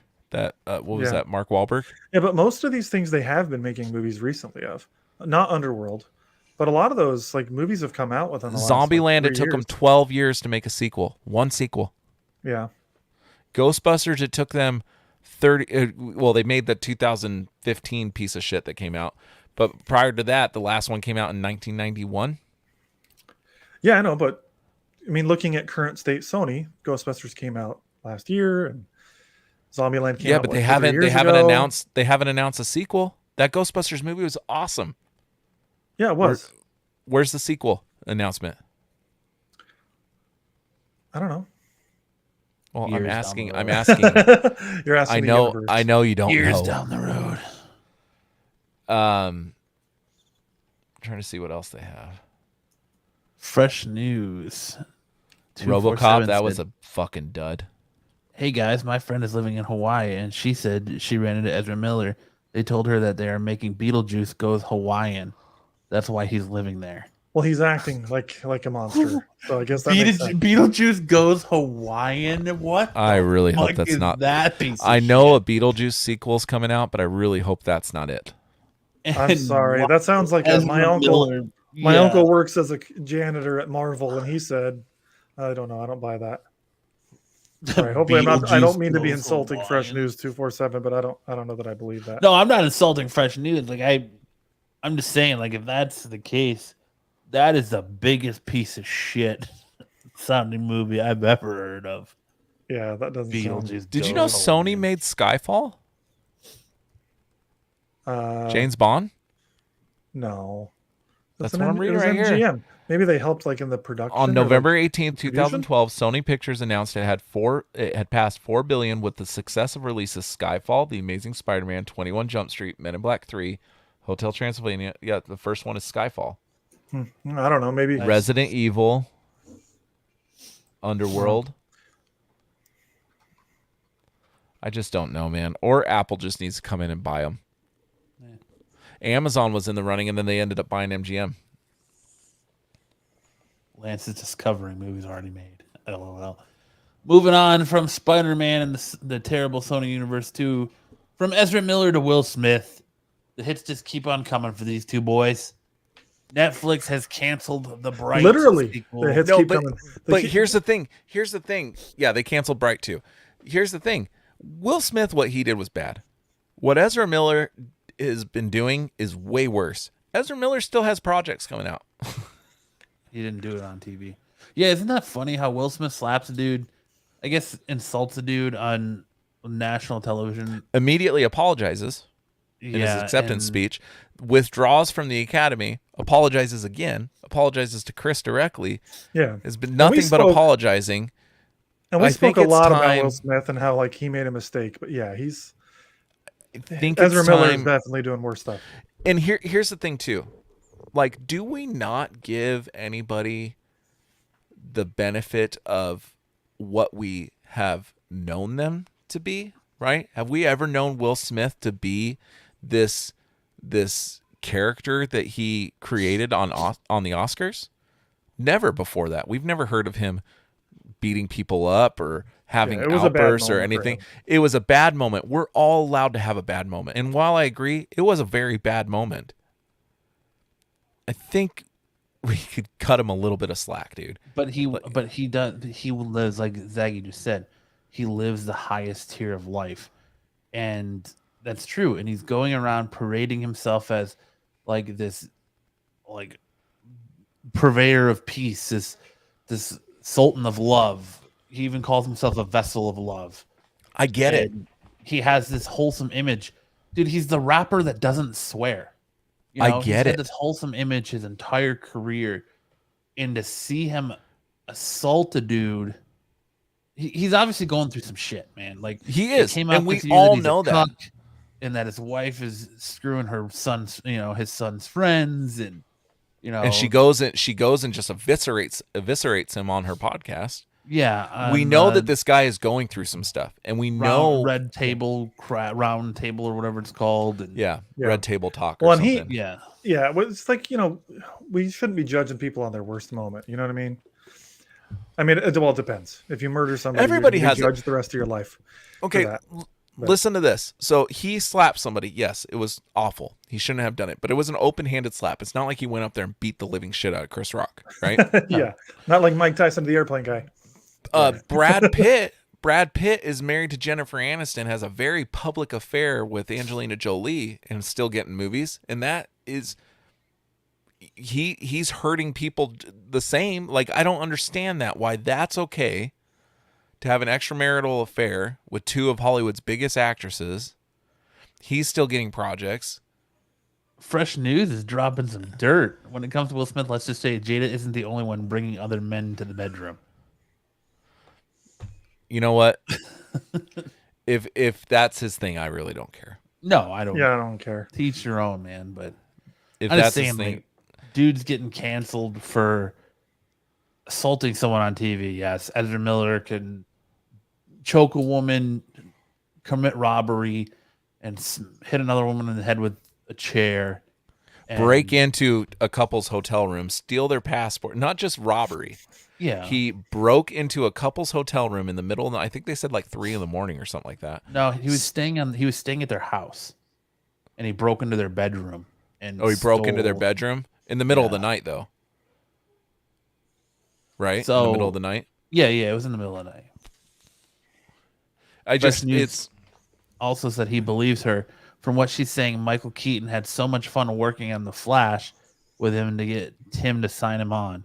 But I won't spoil who he's playing. I bet you he's playing Christina Ricci. No, is it Christina Ricci that's in Beetlejuice? No, it's Winona Ryder. No, it's is it Winona Ryder? Yeah, you're right. Yeah, she's in Beetlejuice. Ryder. It's Alec Baldwin and Winona Ryder. Yeah, I bet you he's playing Winona Ryder's son. Yeah. They look like they could be the same family. Especially from that movie. So I don't know. I just think maybe the Will Smith thing has kind of run its course a little bit. And not that I was extremely excited to see Bright 2. I wasn't. The one that I am upset that we're not getting is I Am Legend 2, which was green-lit and then canceled 2 weeks later. Absolutely agree. Really? Nothing wrong with it. But I don't think the cuck jokes are fair. They clearly both enjoy themselves. If they agree to it, then go on. The cuck jokes are only funny because it's coming from his side that he's the one that's being made to look like a cuck and punked by his wife. Like the stories of him being with other men aren't really in the forefront of the news as much as it is that he's banging his wife, she's banging his son's friend, and how she denied it and the dude rapped about it, and now it came out that she let it slip that okay, it happened. So it's more so just that she makes him look like a cuck by the way she treats him, and basically just drags him through the mud in the media, and he just swallows it. Yeah. Whoa, that was weird. What he did was not cool, but I mean, he apologized for it and he's trying to make amends. He's not like Ezra, who's going out there and continuing to do it. And like Lance said, Ezra's still getting work. Ezra's movies aren't being pulled, but Will Smith is losing stuff left and right. Yeah. Not that Bright was like, I liked the first one, but it's not like it's. Yeah, like, it was good. You weren't clamoring for a sequel. No, just like I'm No. not clamoring for a sequel to I Am Legend. Yeah, I'm not. I Am Legend I was more excited about than Bright 2. I'll agree with I'd that. be more excited for Bad Because Michael Boys B. 4. Jordan was going to be an I Am Legend. Yeah, but that doesn't work. He dies at the end of the first one. No, Will there's Smith's an character there's dies an at the alternate end of the ending that's way better. And He dies in both of them, though. no, he Pretty doesn't. sure. No, he doesn't. Pretty sure he does. In the alternate ending, he doesn't Yeah. die. I thought he heals her. I don't remember. I don't. I think remember that so. it was a It's been cool long time since movie I've with seen an it. interesting take on zombies, and I didn't care to see another one. So I didn't even know that it had been greenlit. So I'm not of like, unless you do something really bad like Weinstein or Cosby, like the shit they were doing. Like I get it, but I'm not one to be like, hey, cancel that guy. 100% Right. agree. And this guy, like, this is his livelihood. Like, if I did something stupid at work and then I couldn't get a job anywhere else, like now you're messing. Like, I just don't think it's fair, especially when this guy has such a clean track record as he does. Yeah. So that's the difference for me. So I don't like Ezra Miller shouldn't be canceled, but I do think it's okay for WB if they wanted to like put his projects on hold. Like he needs some help. Might be okay to say, hey, you know what? You should go take care of yourself. Whereas Will Smith made one mistake, and yes, there should be consequences, but it seems like it's a bit much. But like I think it was Zaggy said, he's a millionaire, he'll be fine.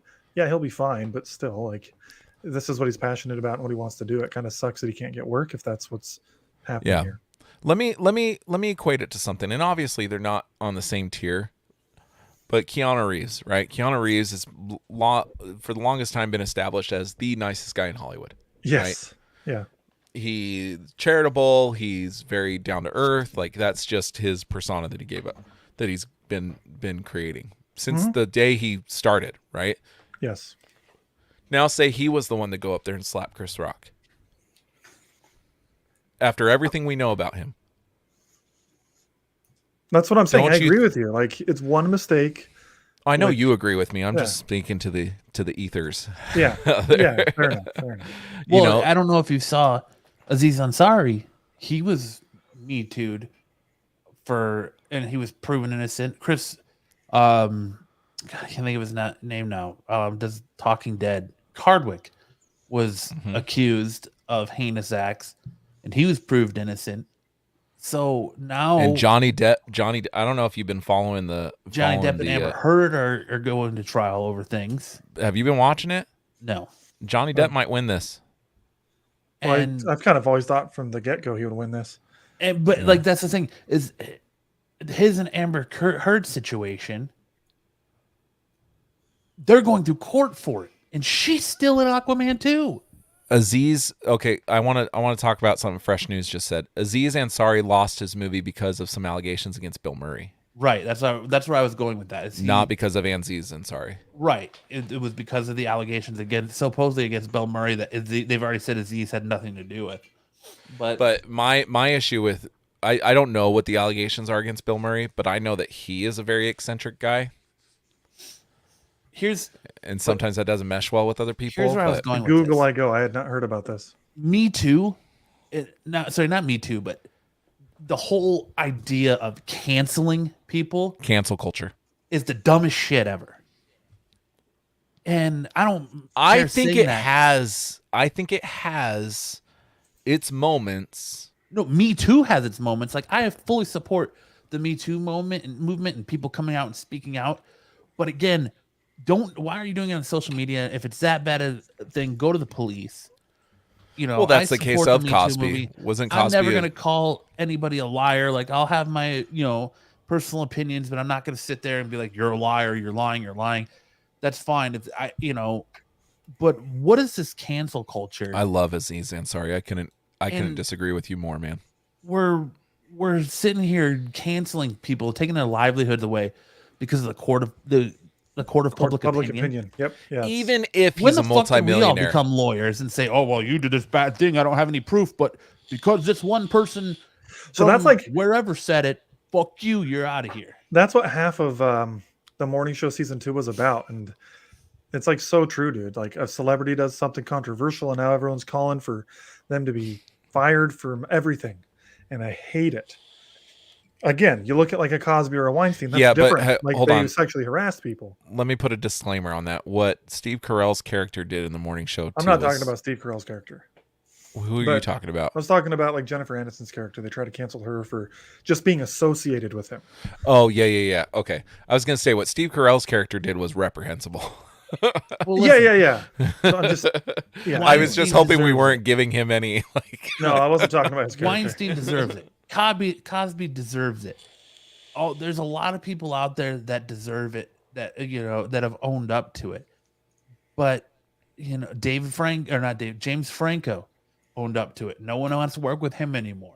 But slowly people are coming back. I can't think of the comedian. Louis C.K. Thank you. God, it was he just won a Grammy. Yeah, for best comedy album. People went up. People were going crazy because of it. Danny Masterson from That 70s Show has a bunch of allegations on him, and he hasn't worked in years. But you've never seen anything come to fruition and come to light with that. Like, I fully support people speaking out, and I encourage them to speak out. But like this cancel culture shit has got to stop, man. Like, being like, "Oh, we're gonna cancel you because you've got these allegations against you." Well, look at Gina Carano. If they're proven, fine. But if it's just a court of public opinion, come on. Look at Gina Carano. Like, she didn't sexually assault anybody. She didn't go beat up outside of UFC. She didn't go slap somebody at the Oscars. She has a bad opinion that I don't agree with. And she got canceled for it. Fired from The Mandalorian. I don't agree with her opinion. But everybody's entitled to their opinion. It's when you start hurting the people, the general public, is when I have a hard time, supporting you. When you start going out and like advocating for, Holocaust or something like that, or genocide, or sexually assaulting people, or drugging girls' drinks and stuff, yes, you deserve to be like, I'm not going to support you with my money. But by saying a tweet. But she was under contract by Disney. So was James Gunn. Yep. And Roseanne I think Barr. The biggest part of the cancel culture for me is canceling people for things they said 15 years ago. People change. I'm not the same person I was. I'm 36 years old. I'm not the same person I was when I was 25. I'm the same person I was when I was 18. Dude, I said some dumb shit. Yeah, exactly. When I was a teenager. Said some dumb shit when I was a kid. I still say dumb shit today. The problem too, like I went through some of my old Facebook posts and stuff like that when Facebook first started and MySpace and stuff. I said some dumb ass shit that I'm embarrassed about. And I can guarantee, like, I've grown up on this podcast. I've done this podcast for almost 8 years now, since 2014. 7 years. I've grown up on this. I've said some dumb shit here. If I ever ran for president, they could go back and find some of the stupidest shit I've said on this show and use it against me. All they have to do is show that picture of you in the penguin outfit. Right? Like, and then I literally agreed to you'd body get paint votes for myself that. online. You'd get votes for that, okay? It's just...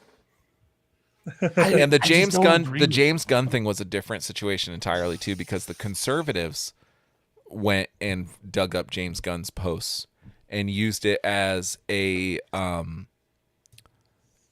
hypocritical moment against Roseanne Barr. I think that's what really sparked it. It was a conservative senator or something like that raised the whole James Gunn thing. And I think it was pedophilia jokes. Am I mistaken? I can't remember. But they were jokes, and they were from like 10 or 15 years ago. And I'm glad James Gunn got reinstated.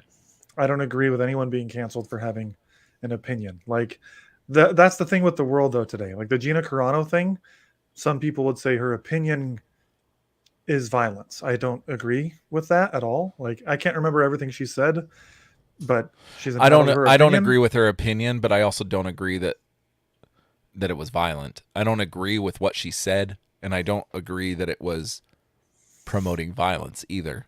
Does that make sense? I just don't agree with anything she did.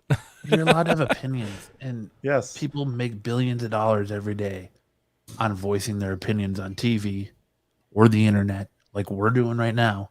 I would like to see some $1 billion for voicing my opinion. So Fresh is saying something right now. Another spooky thing is how many young adults are afraid to say stuff or they'll be canceled. Look, I'm in that boat. There's a reason that I don't.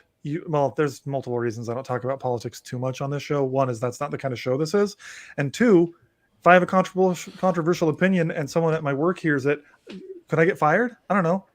You know what I mean? Like, that's the world we live in now. I don't want to get fired because I'll just say it here. I lean more conservative than anything, which probably doesn't come as a surprise if you listen to the show. But like, I don't want to express some of my opinions very directly in fears of getting fired for it. Like, it's just, and I'm sure there's people that are more on the left that feel the exact same way. It's a stupid world we live in where you don't feel like you can speak your mind. I don't even know what my political beliefs are anymore. I just believe in human decency. Zaggy. No one pays attention to me at work because it's just me. LOL.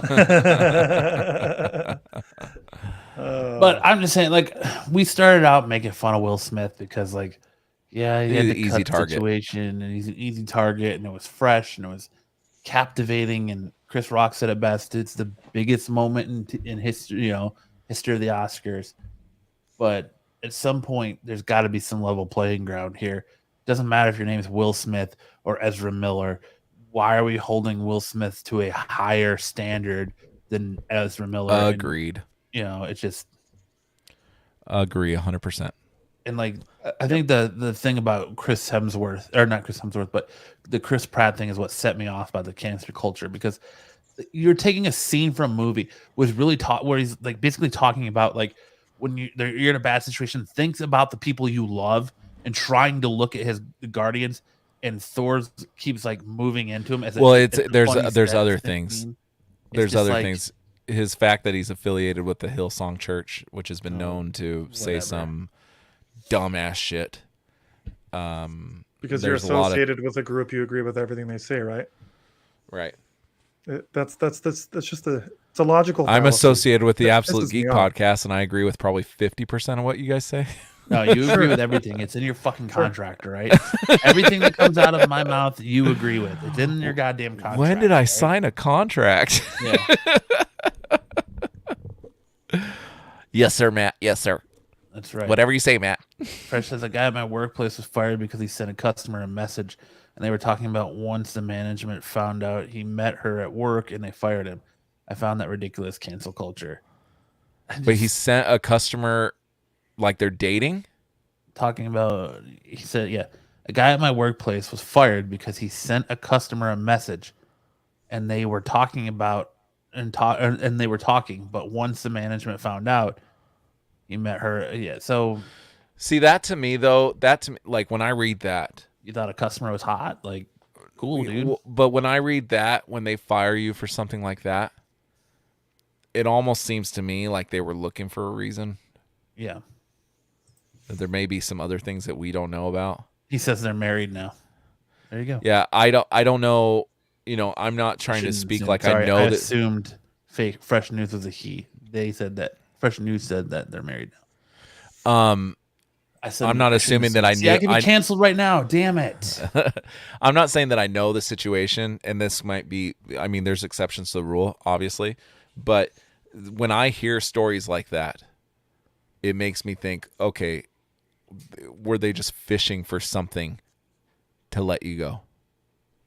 Well, I think if you're somewhere where you work and you're providing a service for somebody, and then you're calling them up and be like, "Hey, baby, what's going on? You want to rob this duck?"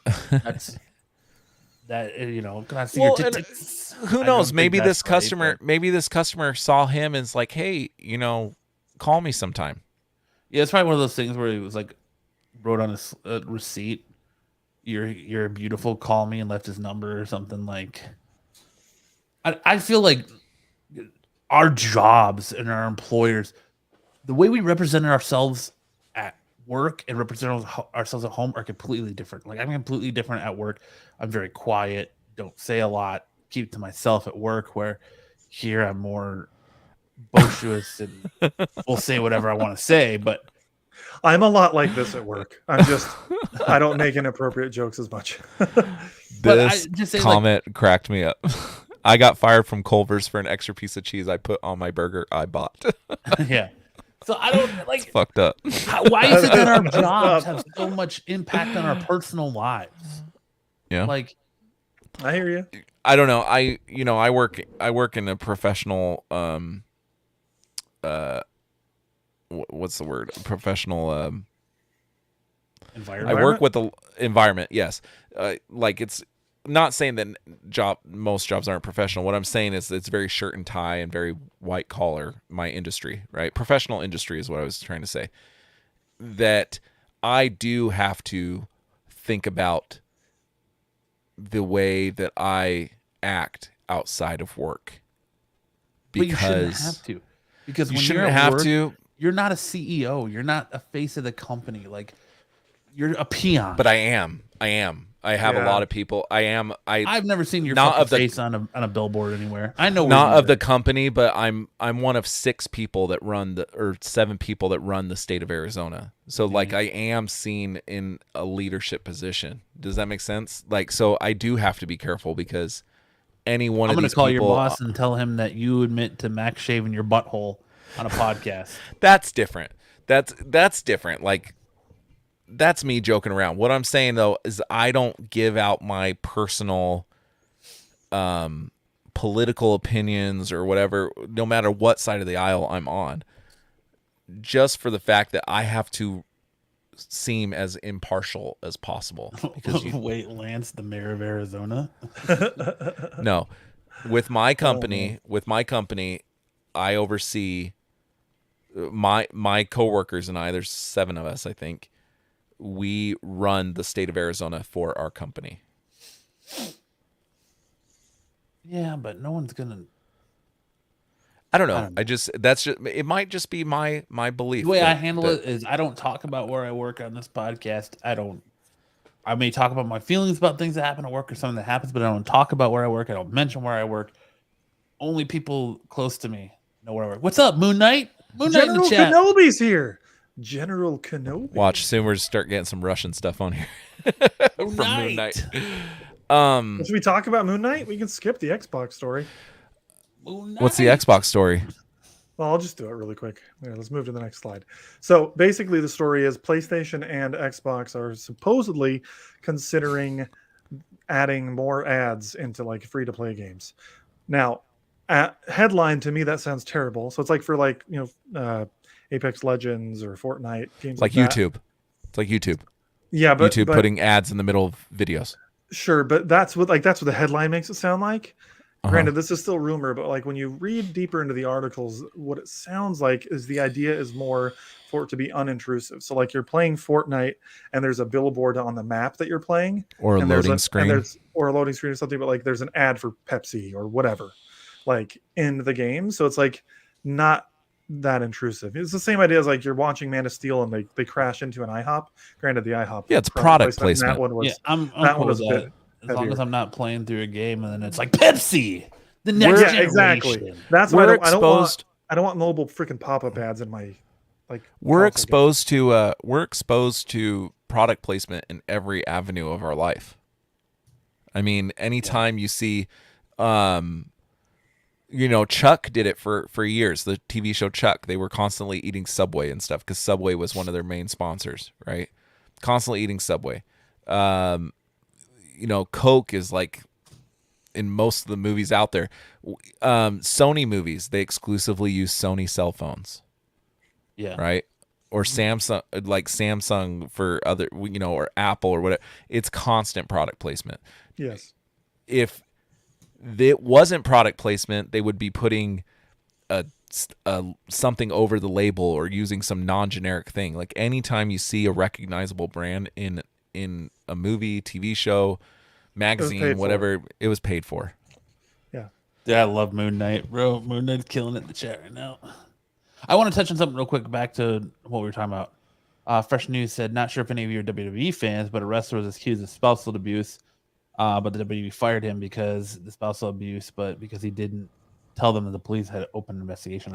Yes, it was part of the Rascals, or I can't remember what MXZ, I think they call them in NXT, but I know what you're talking about. But yes, I understand where you're coming with that.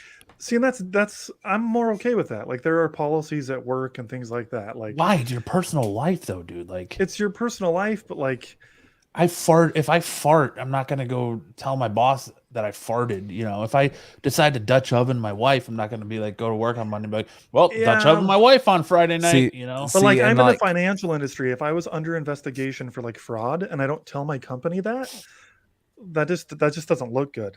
You know, I don't know. I have to do for my licensing. I have to do. I forget what they call them, but it's like every year I have to do a survey that says, "Are you currently being investigated?"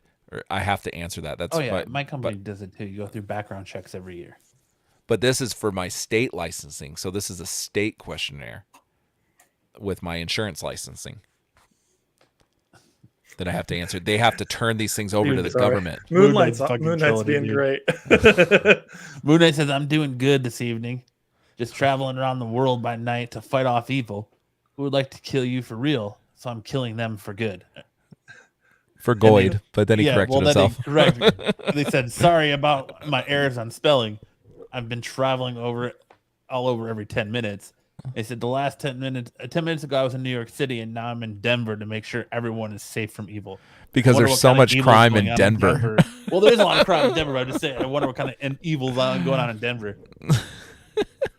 But back to this, I'm okay with this. It's not like it's not already happening in games, but if it's like on a billboard or something, and like you're like Pepsi billboard or Coke billboard or whatever, like that's fine as long as I'm not in the middle of a game and then I get a cut scene. That's every mobile game now. Do you want ribs? What I don't want. Do you like barbecue? Come on down to Applebee's. How many free? Eat tonight. Be part of the neighborhood or whatever. You know, just. Well, did you hear what's that game that all the kids play? It looks like Minecraft. It's Roblox. That Chipotle has like a whole game in it where you basically like are a Chipotle employee and you got to go on like delivery runs and make burritos and stuff. It's a whole Chipotle ad essentially. Oh shit! Moonknight said hello to Aaron. That's fucking crazy. I'm geeking out over Moonknight over here. He said, Moonknight says, "I'm not joking, Zaggy. It's all real, and it's not a laugh, and it's no laughing matter. This is the most dangerous job here ever. That you will get killed easily if you don't have protection from me. Got it, Zaggy?" Whoa. Are you threatening to? Whoa, is that a threat? Zaggy, got it. Moonknight is threatening you, dude. Moonknight says, I'm going to come wherever you are, and I'm going to whoop that ass, and I'll be there in a moment's I notice. took it more as, if you don't have my protection, you're going to get your ass. All right. I was like, I thought they were saying like Khonshu was ready to fucking go, and I'm going to run in and just whoop that ass, Zaggy. Like, he's like, I don't care if you got a picture with Tom Green. I'm going to come to wherever you are, and I'm going to whoop that ass. Zaggy has a picture of Tom Green? Yeah. Is that his profile picture right there? Yeah. He's got Daddy, Tom would Green you like some sausage? Picture. Yeah. We talked about that previously. Hello back to Moonknight. Fucking legend. Let's talk about Mr. Moonknight. Let's get into Moonknight. I hate your show. I love you as a hero, and I love your character, but I hate your show.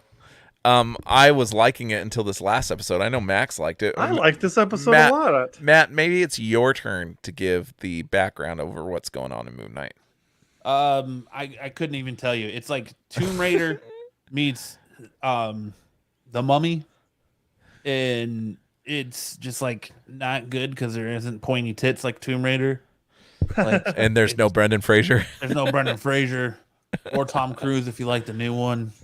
No one liked the new one. The show's called Moonknight, and Moonknight's in it for maybe 5 minutes of the episode, the first 2 episodes, 3 episodes. Yeah, Moonknight has not been in the show enough. That's the part that pisses me off the most, especially since they said that season 2 probably is not going to happen. We got 2 episodes left, and we've got a grand total of 10 minutes of Moonknight. Go with one of the worst storylines where now you're going to have some fucking spaceship pyramid showing up, and this hippo's going to birth them and like bring it back to life. And it's just like, meh. They made Steven a whiny little bitch instead of a rich guy, and Mark Spector is even kind of a little not right. The show does not do this character justice. Yeah, I mean, look at what Moon Knight's saying in the chat, which I'm gonna fight him a little bit on it.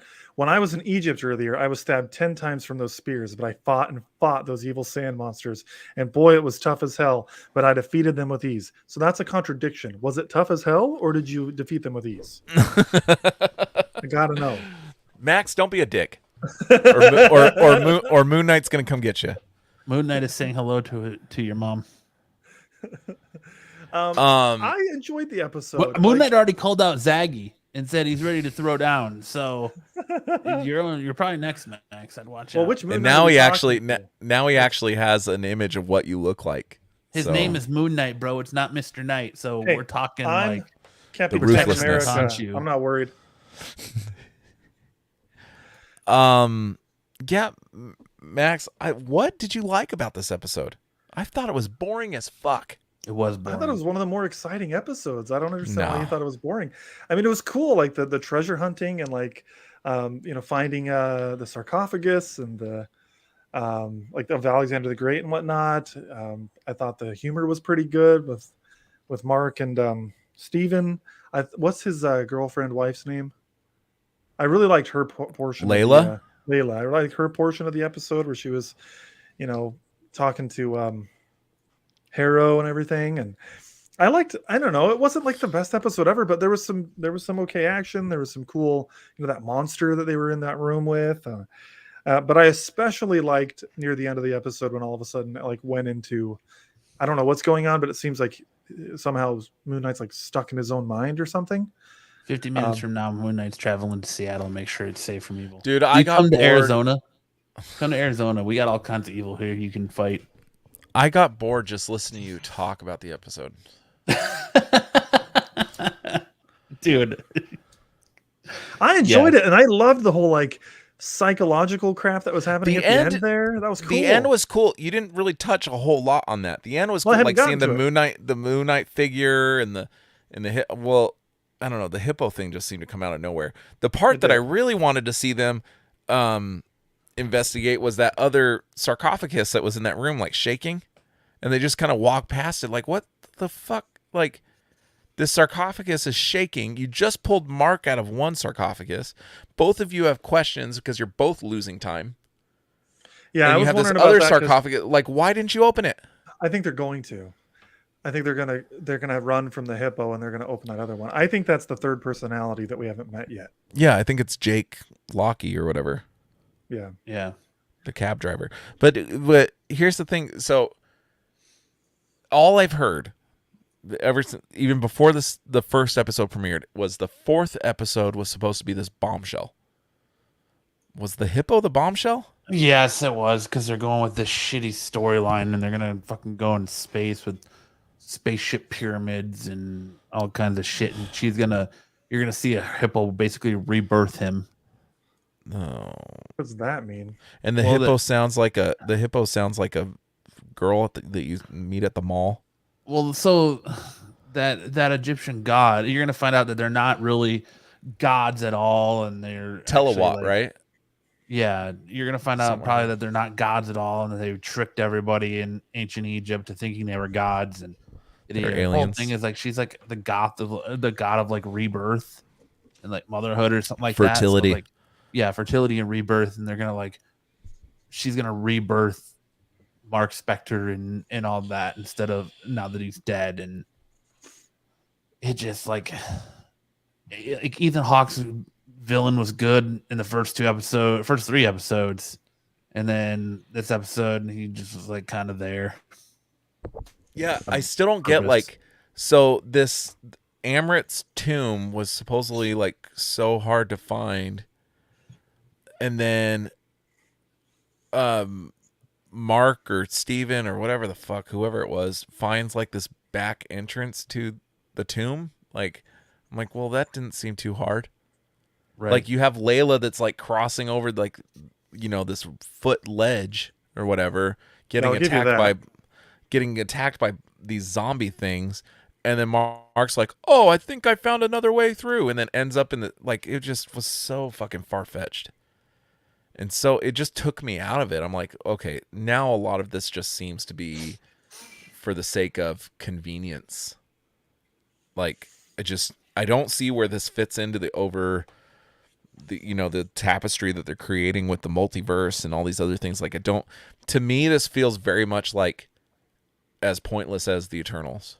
See, and it's just so funny because I like seeing some of this stuff that isn't like super duper connected. I like having a few things that aren't 100% connected. So go watch Venom. This show. I want it to be in the MCU. It should be called Mark and Steven's Wild Egyptian Vacation. Because it could be connected later. Like, they could still do a connection, but like not every aspect of it has to be tied in. Like, Hawkeye wasn't super connected, other than obviously it's connected because Hawkeye was in a bunch of other movies, but like his show in itself was just kind of like a lot of connection to the overarching Marvel universe in the Hawkeye show. Not like Hawkeye you basically see Spider-Man at the end of No Way Home, or the end of No Way Home, swinging through the same set pieces of New York at Christmas time that Hawkeye takes place in. Yeah, I'm with Zaggy. It doesn't need to connect to the multiverse. Like, it's okay if it doesn't. But it does, because they've already said that all of the Disney Plus shows connect to the Marvel Cinematic Universe. So that doesn't mean it has to be the multiverse. It's got to connect. They're already saying it's going to connect. Yeah, but it doesn't have to connect to the multiverse. That's what I'm saying. Like, it seems like they're building like a street level hero type thing. They're building the multiverse stuff. They're doing different things at the same time. That's not what I said, though. I didn't say that it has to connect to the multiverse. I don't see it connecting to the MCU at all. They don't make any reference to Thanos. They don't make any reference to these other heroes. They don't make it seems like a standalone feature. I think they make reference to the events to Thanos and I don't remember them making a reference, but they did say something about the idea that what was it? They were just talking. They were giving an excuse for why the Egyptian gods weren't involved with Thanos's. And I know that they make reference to a lot of stuff that's going on in Falcon Winter Soldier. Have they? Yeah, maybe I missed it. In episode 2. Well, indirectly, they talk about the what's it called? Basically talk about the organization that's trying to like rehome the people that were blipped. But they don't even talk about it. Isn't it just it's just on the side of a bus when he's fighting. Yeah. There you go. It's all connected. That's like Daredevil season 1, where they had the magazine or the newspaper article behind them that says, "Oh, the attack in New York," and that was like the only reference. I'm with you. I'd like to see a little more connection to the MCU, but I'm okay with it not being like crazy connected. I just want to have a entertaining experience. That's fine that it's not crazy connected. Like Hawkeye wasn't, but we do see how Hawkeye fits into the overarching tapestry of it all. I mean, it introduces Kingpin. We're getting Echo. Kingpin is a major part of Spider-Man's storyline. There's things that we see that are setting building blocks. Maybe this is connecting to Eternals if it's like a space hippo god. I wouldn't have no problem if they were with street level heroes. If that's what this was, if this was a street level hero, the fact of the matter is you haven't seen him do shit. Yes, you saw him. I agree. Barely fight a jackal at the end of episode 2. You got him transforming at the end of episode 1 and punching the shit out of one. You've seen Mr. Knight more than you've seen in action, more than you've really seen Moonknight. So in 4 episodes, he really hasn't done shit other than travel to Egypt and whine. Yeah, it's not the best Marvel show. It's my least favorite of all of the Disney Plus ones that's come out so far. Probably by quite a lot, actually. Well, the episode 4 is my least favorite of the whole show. It's probably my favorite of the show, but no, the first episode is probably my favorite. The only part that I liked was the end part in the asylum. And even then, that started to drag. Like, it was cool seeing the old movie and then Stephen Grant in the movie and, like, seeing that.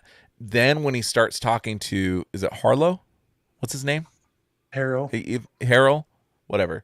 When he starts talking to Harrow in his office or whatever, I'm like, okay, I'm bored again. Yeah. I don't know. I had a lot more fun watching Halo this week than I did Moon Knight. Oh, I did too. And we finally got to see freaking grunts and jackals in Halo. That was very exciting. Yeah, the show's called Moonknight, and Matt hit it on the head. It should be called Stephen and Mark's Wild Ride Through Egypt. Egyptian vacation. Bogus Egyptian journey or something. Like it just. Yeah. I don't know. I want a little bit more Moon Knight action. I want to see Moon Knight actually jumping through time, space and time and fighting evil. And then the other thing, like we were getting all these teases of, was it Werewolf of the Night? Werewolf by Night. We're getting all these teases of these things before the show came out, and all these things that could happen. None of that's happened. He's really only been in 2 to 3 fights. I don't remember a lot of those teases. I think that was just fan speculation. Still, what I'm saying though is that we've only seen him fight these supernatural elements like 3 times in the show, maybe twice. Yeah. No, hey, look, the show could be a lot better. It's all in his head. Phoenix won. Yes, I've been watching it, and that lasts like 30 seconds. I turned it off. I turned it off because I couldn't watch it because I was getting a little anxious and I couldn't focus on the podcast. Well, but I turned it back on. I'm glad that you just said it because you said it as the buzzer ended for me because YouTube's always like 30 seconds behind. You would have ruined the ending because it was close. It was a close game. But yay, Phoenix won. I don't know. I've never been so disappointed with an MCU show yet. Like WandaVision, like What If? Oh, What If? I don't really count that one though because it was like a cartoon. I mean, it's an MCU show. I know. Also, I agree. Didn't you watch freaking Immortals? No, not Immortals. Inhumans. That show was terrible. I don't even think I finished. I think I watched the first 2 episodes. Yeah, that's it. That's all I watched too. We went to the IMAX like screening. It was awful. I'm talking about the Disney Plus era, and I don't really count What If. But even then, What If's best episode was light years better than Moon Knight's best episode. I'll agree with that too. The one with the Watcher fighting Ultron, I think, was the best episode, right? Yeah, that was a cool episode. It's light years better than what we've seen in Moon Knight so far. I would say that their worst episode may be better than this 4th episode. I just need more Moon Knight in the show that's called Moon Knight. Agreed. I agree with that. That's like if we were watching Sonic the Hedgehog and you only get 10 minutes of Sonic the Hedgehog and the rest of it is James Marsden. That would have been annoying. I might actually go see that movie. The movie's fucking awesome, dude. James Marsden. It is good, dude. Sonic 2 is awesome. Yeah, it's awesome. The movie, I might go see it again. I might skip Ambulance and go see Sonic 2 again. Oh, you're going to go see Ambulance? I hear it's pretty good. I want to go see the new oh my god, I can't think of his A24 movie? No, I don't want to see all that. At once or whatever. No. I want to see. That's a multiverse. That's the multiverse one, right? Yeah. Everything All at Once. Yeah. That movie looks fucking awesome. Nick Cage. I want to go see the new Nick Cage. Yes. Massive. The Unbearable Weight of Massive Talent. Yes. You saw it, Zaggy? Zaggy says the Nick Cage movie is funny. I do want to see that one. It looks funny, man. Depending on how my work trip goes, I was going to upgrade my AMC stubs, and if I have time at night, I was going to go to the movies while I'm on my trip. Because hey, there's an AMC like 5 or 10 minutes away from where I'm going to be staying. I don't know. I wouldn't go outside at night anymore, Zaggy, because Moon Knight is clearly stopped responding in the chat, so he is on his way to beat that ass right now. Oh yeah. So I would just be careful walking alone in dark alleys at night. Make sure Seattle is safe from evil. That's awesome. I have heard a little bit of award buzz around the Nick Cage movie. Really? From articles I've been reading, yeah. The only thing that I don't imagine any movie is going to come out that makes me change my mind on this. I feel like the Batman, like the makeup artists, because of their work on freaking Penguin, they better get a freaking nomination for that. Like that movie has to get a nomination. We'll see. I don't know. There's something about the Oscars that Doesn't like heavily superhero movies? slided against superhero movies. Yeah. Yeah, but they'll do it for stuff like that. Like they may not nominate him for Sometimes. Best Picture, but I bet that they would give him a nod for the best like Best makeup special effects went to Dune. And I still don't it had agree with amazing it. special effects. No, it had amazing cinematography. And the special special effects there weren't that many special effects in it, not compared to Spider-Man. Not in Spider-Man comparison. should have won that. I don't agree. Yeah, well, Dunes were very impressive. That worm. Oh my god. the worm that looked like it came straight out of fucking oh shit! It looked the same Out of an as anus. no. It looked the same as a worm from another movie. I can't remember now. I can't remember either. I don't know what you're talking about. Not Tremors, because they were never that big. Tremors were. Fuck, I can't remember. I don't know. It looked directly like from this other movie that now I'm Men in missing Black the name too. of. Jeff, That might have been it. big worm that's going through the subway system. And the only cool scene that I could think of that was CGI heavy was when all the ships were getting destroyed. Yeah, I couldn't watch that movie. The movie was boring as shit. But that's really it. Like you can only point to two parts in that movie that were like heavy CGI, where like Spider-Man was a spectacle, dude. Yeah, I've watched Spider-Man probably 3 times since I bought it on 4K Oh, nice. DVD. I've watched it once since buying it, but I saw it in theaters I think 4 times, something like that. I've probably watched. I haven't even made it all the way through the Batman once since it came out on HBO Max. I already watched that on HBO Max. But I saw It's it so twice good. in theaters. So Yeah, I don't know, man. I think that Dune is a beautiful movie. Just it won in the wrong. It should have won best cinematography, not best special Zaggy effects. says he just needs Manscaped. LOL. He's coming to beat the pubic hair off you. You won't need Manscaped after Moonknight's done with you, bro. Is this the last thing we have tonight? Yes, sir. Wow. Dun, dun, Why is there another geek news slide? I don't know. Geek news. Fuck yeah, geek news. Well, that's a podcast then, huh? Fresh News says Spider-Man I've watched twice and couldn't get to the second time, but I really watch a movie more than once. You know, I've seen so many new things every time I've watched it. And Yeah, there's a lot to unpack. So beautiful. I'll be honest with you. I'm sitting here on my new TV, and these TVs nowadays are just so awesome. And like watching my PS5 playing through the 4K, and the 4K looks gorgeous. It looks so much better than even in the movie theaters. It makes me not want to go to a movie anymore. It makes me just want to wait till they come on 4K to watch on TV. I agree with you, but Dolby Cinema is Dolby's pretty close, and dude, the sound.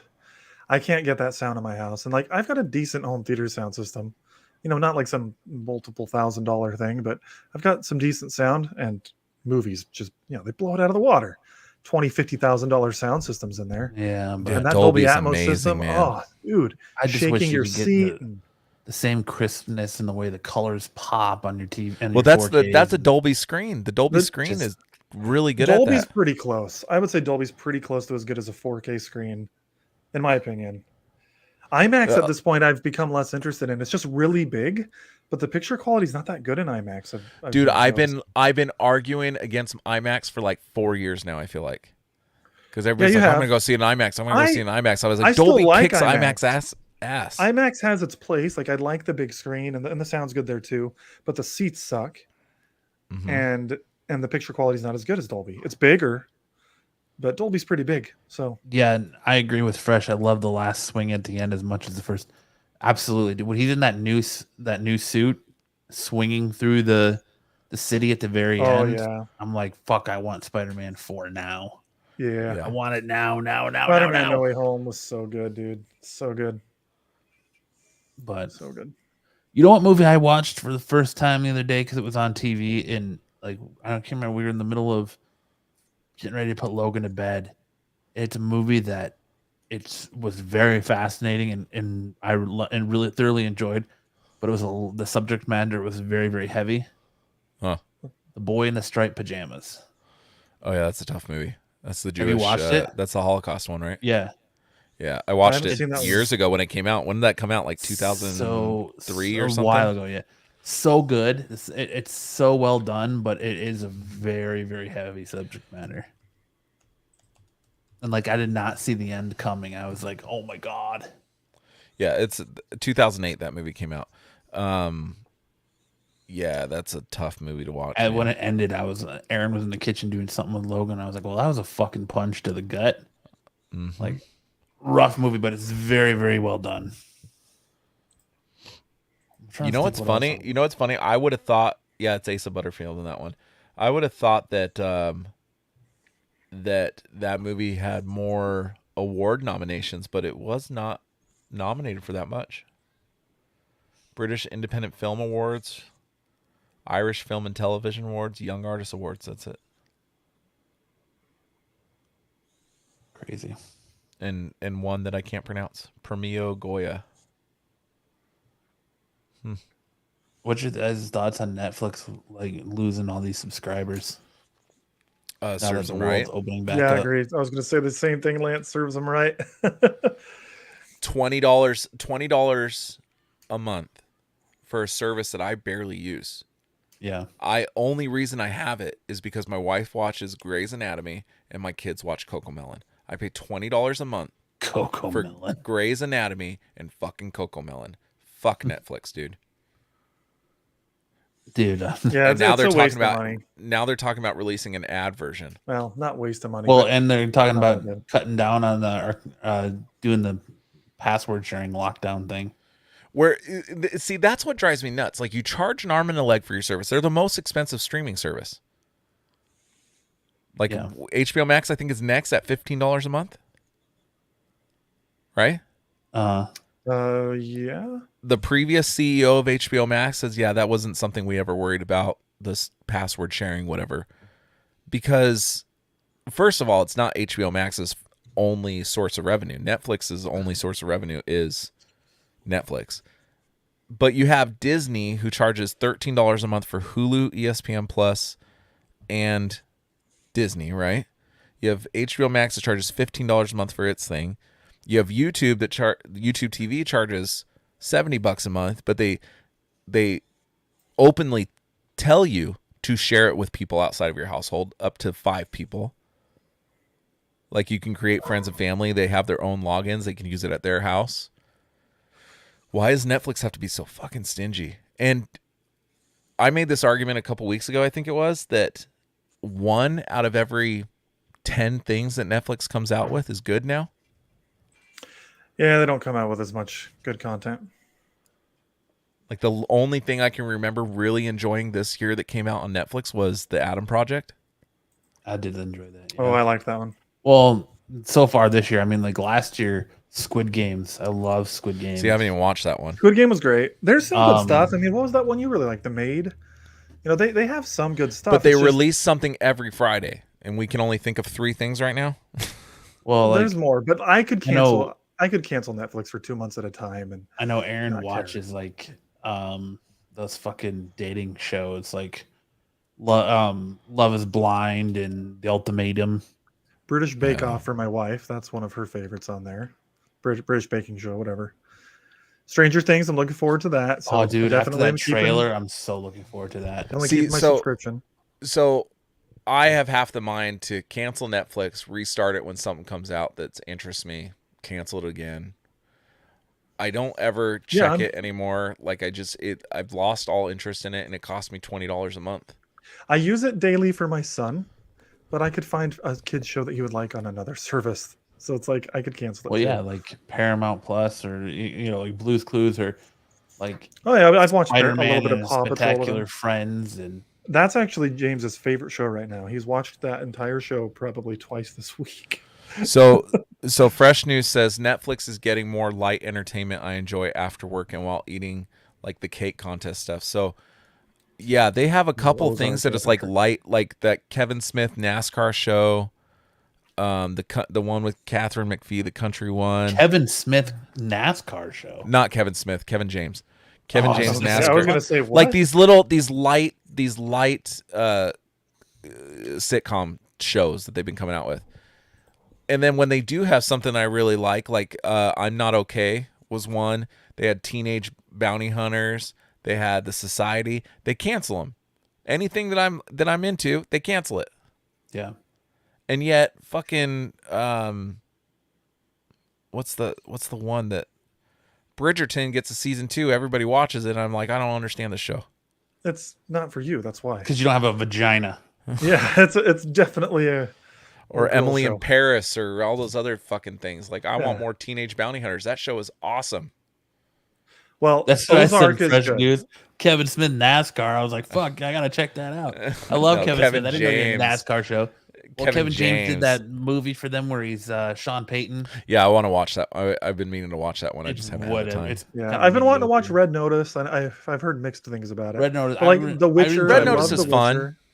Red Notice is Cobra fun. Kai. Cobra Kai is really good. Cobra Kai is good. There's definitely stuff on Netflix I care about, but I could also cancel and just wait for those things to come out. Yeah, that's what I'm saying. Like if Ozark. so something good comes out every 4 or 5 months, I could save $100 and then start it up again. Because they're not giving me anything to entice me to not cancel. Well, like the only thing in Netflix I'm really invested in right now, like, is Ozark, because that's coming to an end. I'm waiting for the second half of the last season for that. Stranger Things, which I'm waiting, and that's how they get you, is they put their last seasons. It seems like they're always like 2-parters. This is the last season of Stranger Things, but it's in 2 parts. Last season of Ozark, 2 parts. And so yeah, they did that with Lucifer. Ozark, invested in Stranger Things, and then Squid Games, and really other than that, that's it. I mean, every once in a while, Netflix is good for like weird documentaries, like You Don't Fuck with Cats on the Internet, or that one was good. I like that one. Yeah, the Joe Exotic, the original. Tiger King. That was fun. I watched one just a couple months ago that was about this. Oh, the Tinder swindler. Did you see that one? No, about the guy that was on Tinder and he was getting all these girls to come date him and then like bleeding them dry of their money and stuff. You didn't see that? Tinder swindler. No, it's a good documentary. I enjoyed it. But I just forgot The Last Kingdom. So I mean, I guess there's more on Netflix that I watch than I realize. Maybe I would miss it if I didn't have it. I'd probably spend more time scrolling through Netflix looking for something to watch than actually do watching Netflix. So I stopped doing it. I don't even check Netflix anymore. Yeah, I don't check it either. Now what I do is I'll go online, I'll see what's everybody watching. It'll give me like top 20 things of what people are watching. 19 of those things I have no interest in. Yeah. So I go to Hulu and I watched Wonder Years, the new reboot, or Home Economics or something. Wonder Years. Hey, Zaggy, maybe that's who's standing next to Thor. What? Beta Ray Bill. Oh, maybe. I have heard rumors about him potentially too. All what fan if they go stuff. back to, what is it, Khazar, the planet where Khazar, whatever, Jeff the planet Goldblum. where they're doing the tournament on, and they run into Beta Ray Bill, and Beta Ray Bill's in this movie. Zaggy. We've already seen his face on the building. Yeah. In Ragnarok, I think it was, right? Well, someone asked Keith David earlier this week if he would want to voice Beta Ray Bill, and he was like, "Absolutely." Yeah. So if he's in, It's a little late if he's in this movie. Yeah. Yeah. I just like how news has all this information about Beetlejuice and goes Hawaiian, but doesn't know who Keith David is. Speaking of Keith David, you know what they need to make? Fucking Gargoyles movie. Yeah, well, they've been trying to get that done. They've been trying to get that done for years, and it'll never I've watched happen. the shit Jordan out of a Peele was Gargoyles trying movie. to get it done, I believe, and it never happened. Max, did you watch Gargoyles? Yeah, I watched it growing up. Dude, that show's awesome. It was so dark for a kid's show. Yeah, it was. I mean, I love Gargoyles, but yeah, I watched it as a kid. Here you go. Fresh, I got you covered. He was the voice of Goliath, right? Yeah. That is Keith David. Which every time I see an article with him in it, I was like, wait, I thought he died. No. It's one of the like Mandela effect things. Yeah, he's done a lot of voices. He did Ninja Turtles too, right? Oh, he was in Princess and the Frog. I remember that. He was the bad guy. He was in Princess and the Frog. Spawn, Gargoyles, of course. Apparently, he was in Coraline, which is a great underrated movie. Coraline's a great movie. I know it's a kids movie. Have you guys seen it? Stargirl. He was Mr. Bones in Stargirl. He did a lot of stuff for Rick and Morty. Yeah, I need to watch Stargirl. I haven't watched the second season, and I actually like that show. There's a second season? Yeah, it's HBO Max exclusive. I didn't realize there was a second season. I've only watched the first episode of season 1. I liked it. I just hadn't gone back to it. He was in I enjoyed Blackish. it.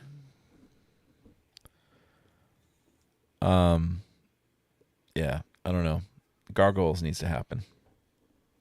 He's been trying to do it for years. Or they've been trying to make a Gargoyles movie for years. It's never going to happen. I don't know. They're making a Mario movie this year, and Mario said Nintendo said they're never making another movie after the last Mario flopped. Well, it's not live action. Oh, I know it's not live action. But they're making a Hocus Pocus 2, which people have been asking for years. That one's finally coming Disney out. Plus, though. That's what I'm saying. Gargoyles on Disney Plus. Do it. It's just something about that property that Disney will not let go live action. Yeah, I don't know. Yeah, that's what I thought he was in. He was in Ninja Turtles from 2015 to 17. Yeah, they talked about Outer Range earlier. Outer Range is great, which as soon as I'm off this show, I'm going to go watch it with my wife because a new episode dropped today. 2 new episodes. Oh, he's the voice of the Arbiter in Halo 5. Yes. I didn't know that. I've not watched Outer Range yet. Yeah, great show, dude. It's Western sci-fi. Honestly, it reminds me of that new Jordan Peele movie that's coming out, the Nope movie. Feels like kind of the same thing. Didn't they try to do that with a movie called Cowboys and Aliens with Daniel Craig? No, that is fun. Goofy sci-fi. This is more thriller sci-fi. Yeah, this is more thriller. It's cool. Outer Range is pretty good, dude. Watch the first episode. If you don't like it, then stop. But I think you'll like the first episode. Well, it's Josh Brolin is the main character, and he's great. And then it has the dude from Ozark, the brother that dies. Oh man, dude, that actor. If I could have fan cast anybody to be Tommy on the Last of Us show, it would have been him. Yeah, he's awesome. And then it has the girl from 6 Feet Under is Josh Brolin's wife. And then those are the only 3 people I recognize, I think. I don't know. All right. We got anything else? What up, Corbin? No. Nice seeing you in the chat, Corbin. Yeah, no, that's it for me, guys. This is a short show compared to the last few we've had, Corbin. I think last week you and I only went like an hour and a half. Maybe we went 2 hours. I don't know. Maybe we were 2 hours. Well, I mean, we had a lot of visitors. Like 4 hours. You know, we you had can't stop a show visitors. when we have an Australian visitor. We have Moonknight in here. He threatens to kick Leftover Zaggy's ass. Like, there was so much going on in this show that you just can't stop when things like that. A lot of new faces, dude. Fresh News. I haven't seen them in the chat before. Yeah, they're really active. So I actually jumped on another show with Kyle and Marco, who used to do MCM on Marco's new channel, Runavision, on Wednesday night. And Fresh News hopped in there. Moonknight actually showed up in there. I know Zaggy's in there a lot. Stick Boy's in there a lot. So it's good to see them come over here. Corbin's on that show now, so it's good to see them come over here. So nice. It's good to see Fresh News and had some good insight. Hey, so one quick thing I want to say. So Phoenix Comic-Con is what, May? The Memorial Day weekend. Memorial Day weekend. So make sure you go pick up your Absolute Geek shirts. Represent your favorite podcast in the entire world at Phoenix Comic-Con. Yeah. I can't wait. And don't forget to rub some Manscaped deodorant on your balls. A Geek Podcast. Yep. This is the first con Corbin's COVID. ready. 27th to the 29th. Corbin's gonna be speed dating. So all you ladies, hit up that geek I speed dating. say we go with Corbin when he's speed dating, and we film the whole thing Why? and give and put commentary over it. Dude, I would love to make a documentary about Corbin's geek speed dating. That's what I'm saying. And see the natural habitat of the Corbin. No, we don't have to. Oh, he's talking to Sailor Moon. We don't have to make it sound like fucking Steve Irwin or nothing, but Crikey! Look at the size of that Jigglypuff. come on, Corbin, you know it'd fucking be entertaining as fuck. Yeah, we need to get Logan a Absolute Geek onesie. I made that specifically for her, even in we purple. Gotta do it in like real world style, man. Like some of these dating shows. So like Corbin can go on the speed date, and then he has like a confessional afterwards, and then like if he hooks up with a girl in a hotel that night, he can have a confessional afterwards, or he can tell like after each speed date we should get him to do a little interview of like what he did and did not like about that select girl, and you find out at the end. You find out at the end like who he chose, and then we follow him to see if he ever gets the number. Dude. Or no, we find out who he chose, and then we interview the girl that he chose. There you go. Oh man. Hey Aaron, what we should do is we should get Logan a purple onesie, put Taylor and Olivia in some Absolute Geek stuff, get James in some Absolute Geek stuff, and do a little photo shoot with the four littles. Fuck all that. I ain't spending. Matt, you're gonna have to get used to this cute crap, dude. You have a daughter now. Yeah. What do you think, Max? A little photo shoot with the four little ones? Nope. Yeah. Why not? Because I don't want to try to do a photo shoot with my little kid. You don't have to be there. My wife will do it. He's too rowdy. Okay, well then I would enjoy the pictures, but trying to get that kid to stand still. My kid just eats up photos. Yeah, man. So next time all the three of us get together with our ladies, let's do. It will only take like 20 minutes. Not even that long. Lance See, Aaron's supply down. All the shirts. Aaron's in. All right. You say anything cute and photo op, Aaron's gonna be in. Like that's not. It's not a hard baby. Sell. My birthday's coming up in June. We'll get together for my birthday. There we go. For how much your baby looks like Mine's you. in May. There we go. Let's do that. For how much your baby looks like you, Matt. She takes some damn good photos. I know. I feel bad for her. I'm saying she makes it work, dude. I don't know why you couldn't do that, but she makes it work. I was expecting the finger. No, I feel bad for that kid that she even. I don't even think she looks like. Oh, me, she's adorable, dude. She's so freaking cute. She's so cute. Super cute. I'm okay with her looking like her mom. She doesn't need to look like me.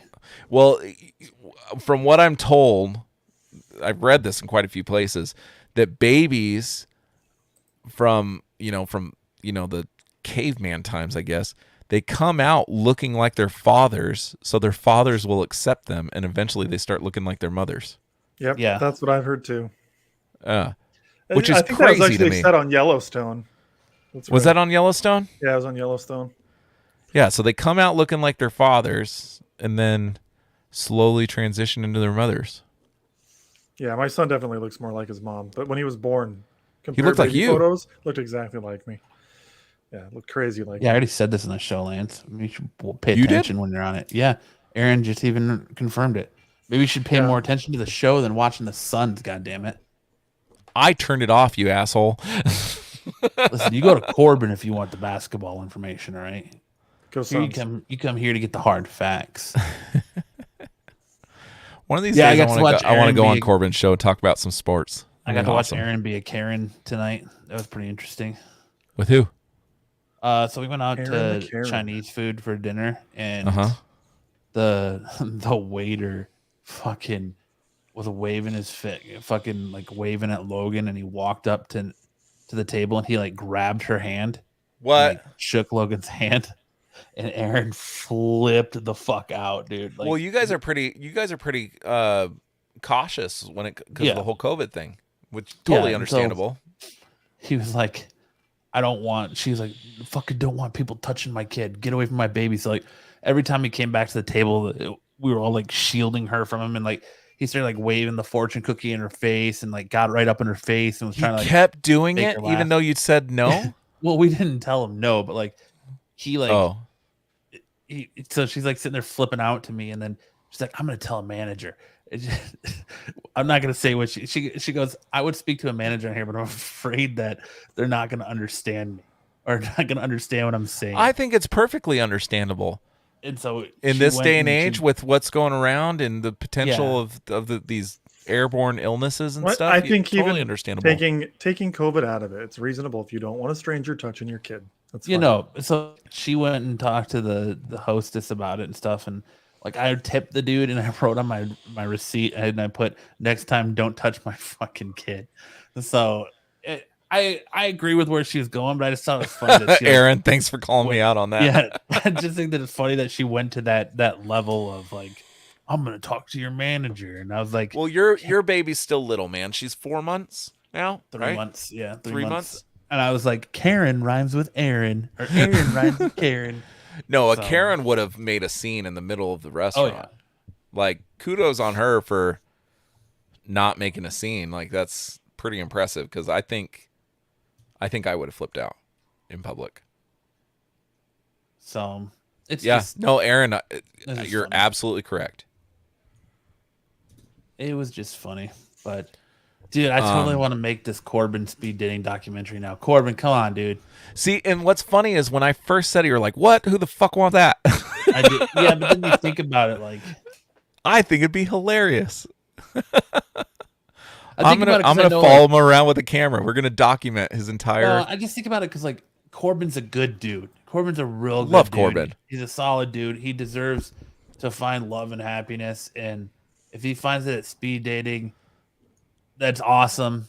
But like, I just want to document it because like, geek speed dating is like never done it. Like doing it, like I picture of like a bunch of dudes and like more dudes than chicks, all in bad cosplay, all awkward as shit, trying to talk to guys like. And Corbin's not awkward at all. No, he doesn't fit that mold that you're creating. Like Corbin's not an awkward dude. I'm not talking about him specifically. I'm just talking about like what I envision everyone else at the speed dating. Like Corbin walks in there and he probably looks like a smooth motherfucker, Yeah. Like Don Juan de la Nooch when he walks in there, man. But like everyone else in there just like awkward and he's usually like in a like tank top. He's usually like in a tank top and like gym shorts too, in basketball shoes. That's what I remember him going to. Environment. That's awesome.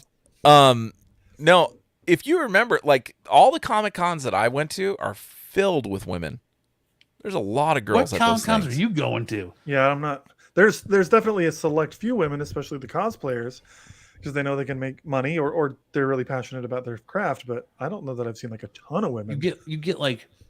I've seen a lot of guys crowding the women. I do think the guys outnumber the women, but it's not like there's only 5% female and 95% man. Yeah, men. I would say it's more like and 50, a lot of it though is 50 you get or like, 60-40, 70-30. Like there's more women than you would think. That's fair. But you get a lot of them that are like trying to be professional, trying to be the next Jessica Negri, or but those are like I'm just talking about regular straps and. I'm just talking about regular attendees. I think the dudes way outnumber the women at Comic Con. Oh, you're right. You're right. I think it's 60-40, 70-30, something like that. But there's a lot more women than you would think. Like it's not like when I go into a comic book store and it's all dudes. There's no women at those things when I go to the comic book store. But at Comic Con, I was surprised by how many and good looking girls too. Well, so yeah, I don't know. I wish don't know, you Corbin. I'm rooting for you, buddy. Speed, Corbin. Yeah, I'm fucking rooting for you, dude. Like nicest guy I know. Absolutely. Deserves love. I agree. But I was even if he does snore like a fucking freight train. I just want to document his speed dating journey, man. Have you ever? So we could sell it to Netflix for so much money. When we went to Tucson, we got a Airbnb together, and I had to go to sleep with my headphones in.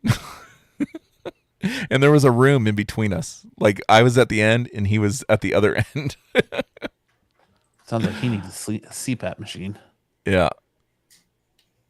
But all right. Well, I think Love that's you, a good Corbin. start to end it. Yeah, I love you too, Corbin, man. I hope the best for you, dude. And listen, this year, if you're about to pound that punani, don't, Can we get that on video too? No, we're not filming a porno here. Jesus. Hey, I'm looking for marketing opportunities. I think Pornhub might be an excellent place to market. They already have those kind of videos and go to Wood Rocket, but I'd love Oh, to see man. that. Make sure to go check us out on social media. Dude, yeah, to have Corbin do confessionals and shit in between speed dating would be fantastic. Fantastic. So funny. Anyways, I wanted to say thanks to the chat tonight. Corbin is for stopping in. Aaron, as always, my love. Fresh news. Thanks for stopping in. Hope you come back again. Make sure to hit that subscribe button on your way out. Moonknight, good luck out there fighting the forces of evil. Moonknight, please don't beat Zaggy's ass too hard because we need him to come back here every Friday. Zaggy, I'm sure I'll see you floating around the other shows this weekend. Patrick, Ish, your mom, Sticks, everybody, thank you so much for checking us out. Oh, and Shane Sterry from Australia. Shane Sterry all the way from Australia, mate. Good day, mate. Thanks for checking us out. Make sure to hit that like and subscribe button on your way out. If you're new here, you can follow us on all social media platforms. Join the conversation over on Facebook. It's always a good time. Love this community. Would love to see this community grow and finally reach the potential that it deserves. Because you guys are amazing, amazing people, and you're just as much a part of the show as we are. You guys are very involved every Friday when you stop in and say what's up. So until next time, when we get another update on Corbin's dating life. For this week's episode of the Absolute Geek Podcast, I'm Matt. I'm Lance. I'm Max. Remember, before you go to con, hit up Manscaped, 20% off A Geek Podcast, worldwide shipping. Get that ball spray so you go in smelling so fresh and so clean. And get your Absolute Geek shirt. Yeah, get your Absolute Geek shirt. And we'll see you guys right here next on the Friday flop. night.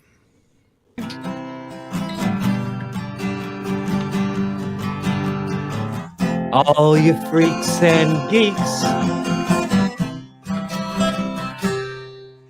Come all you freaks and geeks.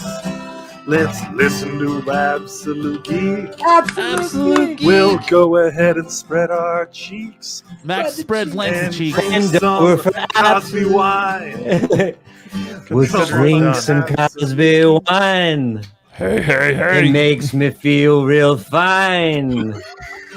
Getting sleepy. See you next time On Absolute Geek. on the Absolute